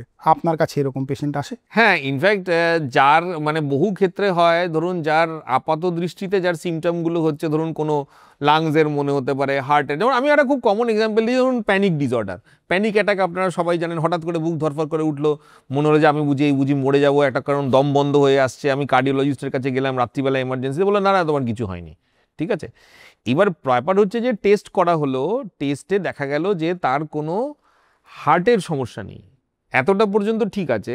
এবারে যদি কেউ মেসেজটা দেয় যে তোমার কিছুই হয়নি, তুমি আরেকজনের কাছে যাও, তখন তো তার প্রথমেই মনে হবে যে আরে আমার কিছুই হয়নি, তাহলে এ লোকটা কি কিছুই নয় এর চিকিৎসক। তো এই ফিলিংটা তো মাঝে মধ্যে হয়ই। আমরা আবার বোঝানোর চেষ্টা করি, বোঝাতে যে আমার কিছুই হয়নি, তাহলে আপনার কাছে পাঠিয়েছে কেন? তারপর সাইকিয়াট্রিস্ট, এবার দেখুন এটার মধ্যে একটা ব্যাপার আছে, কারুর এবারে যারা এমার্জেন্সি ডিল করে তাদের বক্তব্য যে আমাদের অত ভাই বোঝানোর সময় নেই, আমি দেখে নিয়েছি যে লোকটা বাঁচবে, এবার ও যাক, গিয়ে আরামসে সাইকিয়াট্রিস্টের কাছে যাক, আমি বলে দিলাম। মেসেজটা যেটা দেওয়া উচিত সেটা হচ্ছে যে তোমার কার্ডিয়াক সমস্যা নেই, তোমার এই মুহূর্তে কোনো লাইফ রিস্ক কিছু নেই, তুমি একজন সাইকিয়াট্রিস্টের কাছে যাও বা সাইকোলজিস্টের কাছে যাও, যেটা যেরকম যা হবে তাকে অপশন দেওয়া হলো যে তোমার এই সমস্যাটা আবার ফিরে আসতে পারে, এবং এর চিকিৎসাটা যদি তুমি না করো তাহলে হয়তো দেখা গেল রাতের বিরতে বারবার তোমাকে আমার কাছেই ছুটে আসতে হবে। এতে দুটো লাভ আছে, কার্ডিওলজিস্ট বা এমার্জেন্সি ডাক্তার তো সেই লোকটার চিকিৎসা করবে না, তাহলে লোকটার চিকিৎসাও তো পেতে হবে, এবং বারবার যদি লোকটা ঘুরে আসে, আমার তো হেলথ সিস্টেমেরও তো টাইমটা নষ্ট হচ্ছে, তার টাইম তো হচ্ছেই, তার টাকাও যাচ্ছে। সুতরাং মেসেজটা এরকম যাওয়া উচিত যে তোমার হার্টটা সেফ ভাই, এই মুহূর্তে ভয়ের কিছু নেই, কিন্তু তোমার সমস্যাটা ফিরে আসবে, তুমি সঠিক লোকের কাছে যাও, চিকিৎসা করো, নইলে কিন্তু বারবার তুমি ভুগবে। এরকম কোনো পেশেন্ট যাদের এরকম বড় একটা অ্যাক্সিডেন্ট হয়েছে বা ধরুন কোনো অঙ্গহানি হয়েছে, সে খুব মেন্টালি খুবই শ্যাটার্ড, খুবই ডিপ্রেসড, সেই রকম পেশেন্ট আপনাদের কাছে দেখতে হয়, আপনারা দেখেন এরকম পেশেন্ট? ধরুন আমি মানে কমনলি বলছি যে যেখানে ধরুন কারোর অঙ্গহানি হলো, অথবা ধরুন কমনলি ধরুন ক্যান্সার সার্ভাইভার, আবার ক্যান্সার বা খুব ক্লোজ ফ্যামিলির কারুর যেটা হয়েছে, সেই সব পেশেন্ট আমাদের অনেক সময়ই দেখতে হয়, এবং সেই সব ক্ষেত্রে আমাদের মনে হয় সেটা হচ্ছে যে এই জায়গাগুলোতে কিন্তু ওই টুক করে দুটো অ্যান্টি ডিপ্রেসেন্ট লিখে দিলাম, সেটা কিন্তু সবসময় কার্যকরী হয় না। এই যে আমরা বলি বারবার করে, এটা জাস্ট আমি একটা মানে আত্মসমালোচনাও বলতে পারেন, যে মেডিকেল মডেল, আমি একটা লোক এলো, তো ধরুন একটা সায়নের একটা প্রবলেম হচ্ছে, অনেক কিছু বলার আছে, আমি ওর 4-5টা সমস্যা দেখে মোটামুটি বুঝে গেলাম যে ওর ডিপ্রেশন আছে, আমি তো জানি যে ওর ট্রিট করো ভালো হয়ে যাবে। এইটা তো হলো রোগীটাকে এবং রোগটাকে দেখা, আমার কিন্তু মানুষটাকে দেখা হলো না, সেখানে কিন্তু ওর একটা ডিস্যাটিসফ্যাকশন থাকতে পারে। সো কি সব ক্ষেত্রে সম্ভব না হলেও কিছু কিছু ক্ষেত্রে আমাদের কিন্তু প্রায়োরিটি দিতে হবে মানুষটাকেও। আরেকটা হচ্ছে পুরুষদের খুব কমন একটা রোগ, যেটা সে লজ্জাও পায়, সেটা হচ্ছে ইডি অর্থাৎ ইরেকটাইল ডিসফাংশন।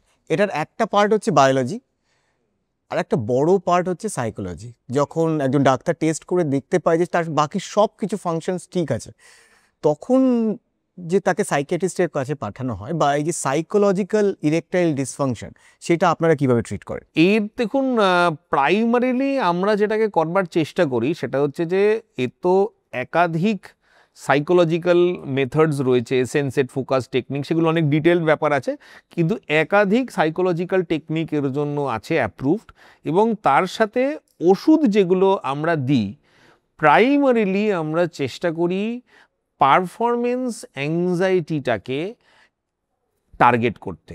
অর্থাৎ বেসিক মডেল হচ্ছে যে যেই বায়োলজিক্যাল ফাংশনটা অত্যন্ত একটা অটোমেটিক বা নর্মাল, খিদের মতো, ঘুমের মতো, সেই জিনিসটাই যখন সেই অ্যাক্টিভিটিটা যেটা প্লেজারেবল ছিল, সেইটা হঠাৎ করে একটা পরীক্ষার মতো হয়ে যায়। ধরুন একবার বা দুবার আপনার পার্টনারের সামনে আপনি ফেল করলেন, থার্ড টাইম আপনার খালি মনে আমি পারবো কিনা, আমি জাজড হবো কিনা। এবার যেই আপনার জিনিসটা পারফরমেন্স লেভেলে চলে গেল, সেটা তো ইনভেরিয়েবলি সেটা আপনার ইরেকশনকে অ্যাফেক্ট করবে, কারণ অ্যাংজাইটি আর ইরেকশন দুটো একসাথে হওয়া খুব ডিফিকাল্ট, মানে বায়োলজিক্যালি আর কি। তো সেই কারণেই আমাদের প্রাইমারি টার্গেট থাকে হচ্ছে পারফরমেন্স রিলেটেড যে অ্যাংজাইটিটা, সেই জিনিসটাকে ডিল করা, apart from many other technique. মানে প্লেজারেবল থেকে মিজারেবল হয়ে গেল, সেটা যাতে একটু ঠিক করা যায়, তার জন্য কিন্তু ওনারা এরকম যদি কোনো সমস্যায় পড়েন, তাহলে কিন্তু ভাববেন না যে কার কাছে যাব, খুব ভালো ট্রিটমেন্ট ওনারা দেন। ঠিক বলছি? হ্যাঁ, অবশ্যই একবার ইউরোলজিস্টের কাছে তো ঘুরে যেতেই হবে যদি দরকার হয়, আগে মানে মনে হয়। হ্যাঁ, তো ডাক্তারবাবু শেষ করব, তার আগে মানসিক স্বাস্থ্য ঠিক রাখার পেছনে ধ্যান বা মেডিটেশনের ভূমিকা। মানে মেডিটেশনের একটা পজিটিভ দিক আছে, একটা নেগেটিভ দিক আছে। পজিটিভ দিক হচ্ছে যে মেডিটেশনে ডেফিনিটলি কনসেন্ট্রেশন বাড়ায়, এবং এক ধরনের মেডিটেশন, যেটাতে মানে ক্লাসিক্যালি বলা হতো জেন বুদ্ধিজমে পপুলার, যেটাকে আমেরিকাতে বা ওয়েস্টে পপুলার হয়েছে as mindfulness meditation. Mindfulness meditation নিয়ে রীতিমতো সায়েন্টিফিক লিটারেচার রয়েছে এবং একাধিক সমস্যা, anxiety, depression, including obsessive compulsive disorder বা ওসিডি, এইগুলোতে এর পজিটিভ রোল রয়েছে এবং রীতিমতো থেরাপি, আর 4টে থেরাপির মতো মাইন্ডফুলনেস মেডিটেশনও একটা মেথডে প্র্যাকটিস করানো হয় এই রোগগুলোকে ভালো করার জন্য। এটা হচ্ছে একটা দিক গেল, এটা একটা হার্ডকোর চিকিৎসা হলো। এমনি সময়ে যেটা মেডিটেশনের আবার একটা ওভার পাবলিসিটির জায়গাটা রয়েছে, সেই জায়গাটা অবৈজ্ঞানিক, যেটা এরকম আরে দূর তোর কিচ্ছু হয়নি, তুই যা গিয়ে মেডিটেশন কর সেরে যাবে। বরঞ্চ আমি বলবো যে ফিজিক্যাল এক্সারসাইজ, অর্থাৎ সেই মানে মাঠে গিয়ে দৌড়ো, যা যা কিছু করিস না, তার কিন্তু একটা রীতিমতো ক্লিয়ার কাট বৈজ্ঞানিক ব্যাখ্যা পুরোপুরিভাবে চলে এসছে এবং স্টাডিজও আছে। বিশেষ করে মাইল্ড মডারেট হালকা পুলকা যেগুলো ডিপ্রেশন, অ্যাংজাইটি, তাতে রেগুলার ফিজিক্যাল এক্সারসাইজ, যাতে আপনার ঘাম ঝরাচ্ছেন আপনি, তার কিন্তু পজিটিভ বেনিফিট পাওয়া গেছে। এবং আমরা মাঝে মধ্যেই যেখানেই স্কোপ থাকে আমরা মানে পেশেন্টকে বা বাড়ির লোককে বলি যে বলুন অন্তত পক্ষে আধ ঘন্টা আলাদা করে হাঁটবে। ওরকম বাস দৌড়তে গিয়ে দৌড়লাম সেটা হবে না, মানে আলাদা করে তাকে আধ ঘন্টা 45 মিনিট সময় দিতে হবে, সে হাঁটা বা কোনো এমন এক্সারসাইজ করুক যাতে তার ঘামটা ঝরে। কারণ হাঁটতে ভালো না লাগলে সে ব্যাডমিন্টন খেলতেই পারে, কিন্তু সে যেন নিয়মিত সেই জিনিসটাকে করে। অনেক ধন্যবাদ ডাক্তারবাবু। আমরা এর আগেও মানসিক স্বাস্থ্য নিয়ে আমরা পর্ব করেছি, কিন্তু এত ডিটেল পর্ব আমরা প্রথমবার করলাম, অনেক কিছু জানতে পারলাম। আমার পরবর্তীকালে একটা ঘুম নিয়ে আলাদা পর্ব করার ইচ্ছে রইল আপনার সাথে। হ্যাঁ ঠিক আছে, কোনো অসুবিধা নেই। বুঝতেই পারছেন এখন এই সমস্ত ডিসঅর্ডার এবং ঘুম নিয়ে মানুষ প্রচুর সমস্যায় রয়েছে, এবং আপনারাও আমাদেরকে জানান যে কোন কোন বিষয় নিয়ে আপনারা চান যে আমরা নতুন নতুন পর্ব নিয়ে আসি। আর নিশ্চয়ই আপনারাও আমাদের সাথে কথা বলে ভালো লেগেছে। নিশ্চয়ই নিশ্চয়ই খুবই ভালো লেগেছে এবং আশা করি যে আমরা বেশ কিছু মিথ যেগুলো আমরা বাস্ট করতে পেরেছি, সেগুলো যদি অন্তত তার খানিকটাও লোকের মাথায় ঢোকে, তাহলে আমার মনে হয় ওভারঅল মেন্টাল হেলথের কিছুটা হলেও উপকার তো হবে। আর আমাদের দুজনকে মানসিকভাবে সুস্থ লেগেছে আপনার? আমি তো জাজ করবোই না, কারণ তাহলে পরের বার আর ডাকবেনই না। অনেক ধন্যবাদ ডাক্তারবাবু, অনেক অসংখ্য কিছু আমরা ধন্যবাদ। জানতে পারলাম এবং আমরা একটু হালকা হলাম, মন থেকে হালকা হলাম। আপনারাও মন থেকে হালকা থাকুন এবং হালকা করে আমাদের একটু লাইক, শেয়ার, সাবস্ক্রাইব করে দিন। কারণ বুঝতেই পাচ্ছেন এই কুসংস্কার পডকাস্টের মাধ্যমে যেইভাবে চারিদিকে ছড়িয়ে দেওয়া হচ্ছে, তার মধ্যে বোধহয় আমরাই টিম করে ঝুলছি যারা একমাত্র সায়েন্স বেসড ফ্যাকচুয়াল পডকাস্ট করি। আমি তো শিখাটাকে এরকম করে ধরে আছি, এরকম করে ধরে আছি। আমরা এইভাবে ধরে রেখেছি। তো প্লিজ আমাদের এপিসোডগুলো আরও একটু শেয়ার করুন, আর আপনারা আমাদেরকে জানাতে ভুলবেন না যে কোন কোন বিষয় নিয়ে আপনারা চান যে আমরা নতুন নতুন পর্ব নিয়ে আসি। তাহলে এখান থেকে বিদায় নিচ্ছি, আমি সায়ন, আমি কুশল। ফিরবো অন্য কোনো পর্বে অন্য কোনো ইনজেকশন নিয়ে। ততক্ষণ সুস্থ থাকুন, আনন্দে থাকুন, মন ভালো রাখুন, যাতে কোনো ডাক্তারবাবুদের কাছে আপনাকে যেতে না হয়। আর যদি অসুস্থ হন তাহলে নিজে ডাক্তারি করবেন না। Stay fit, stay happy, stay healthy. Tata.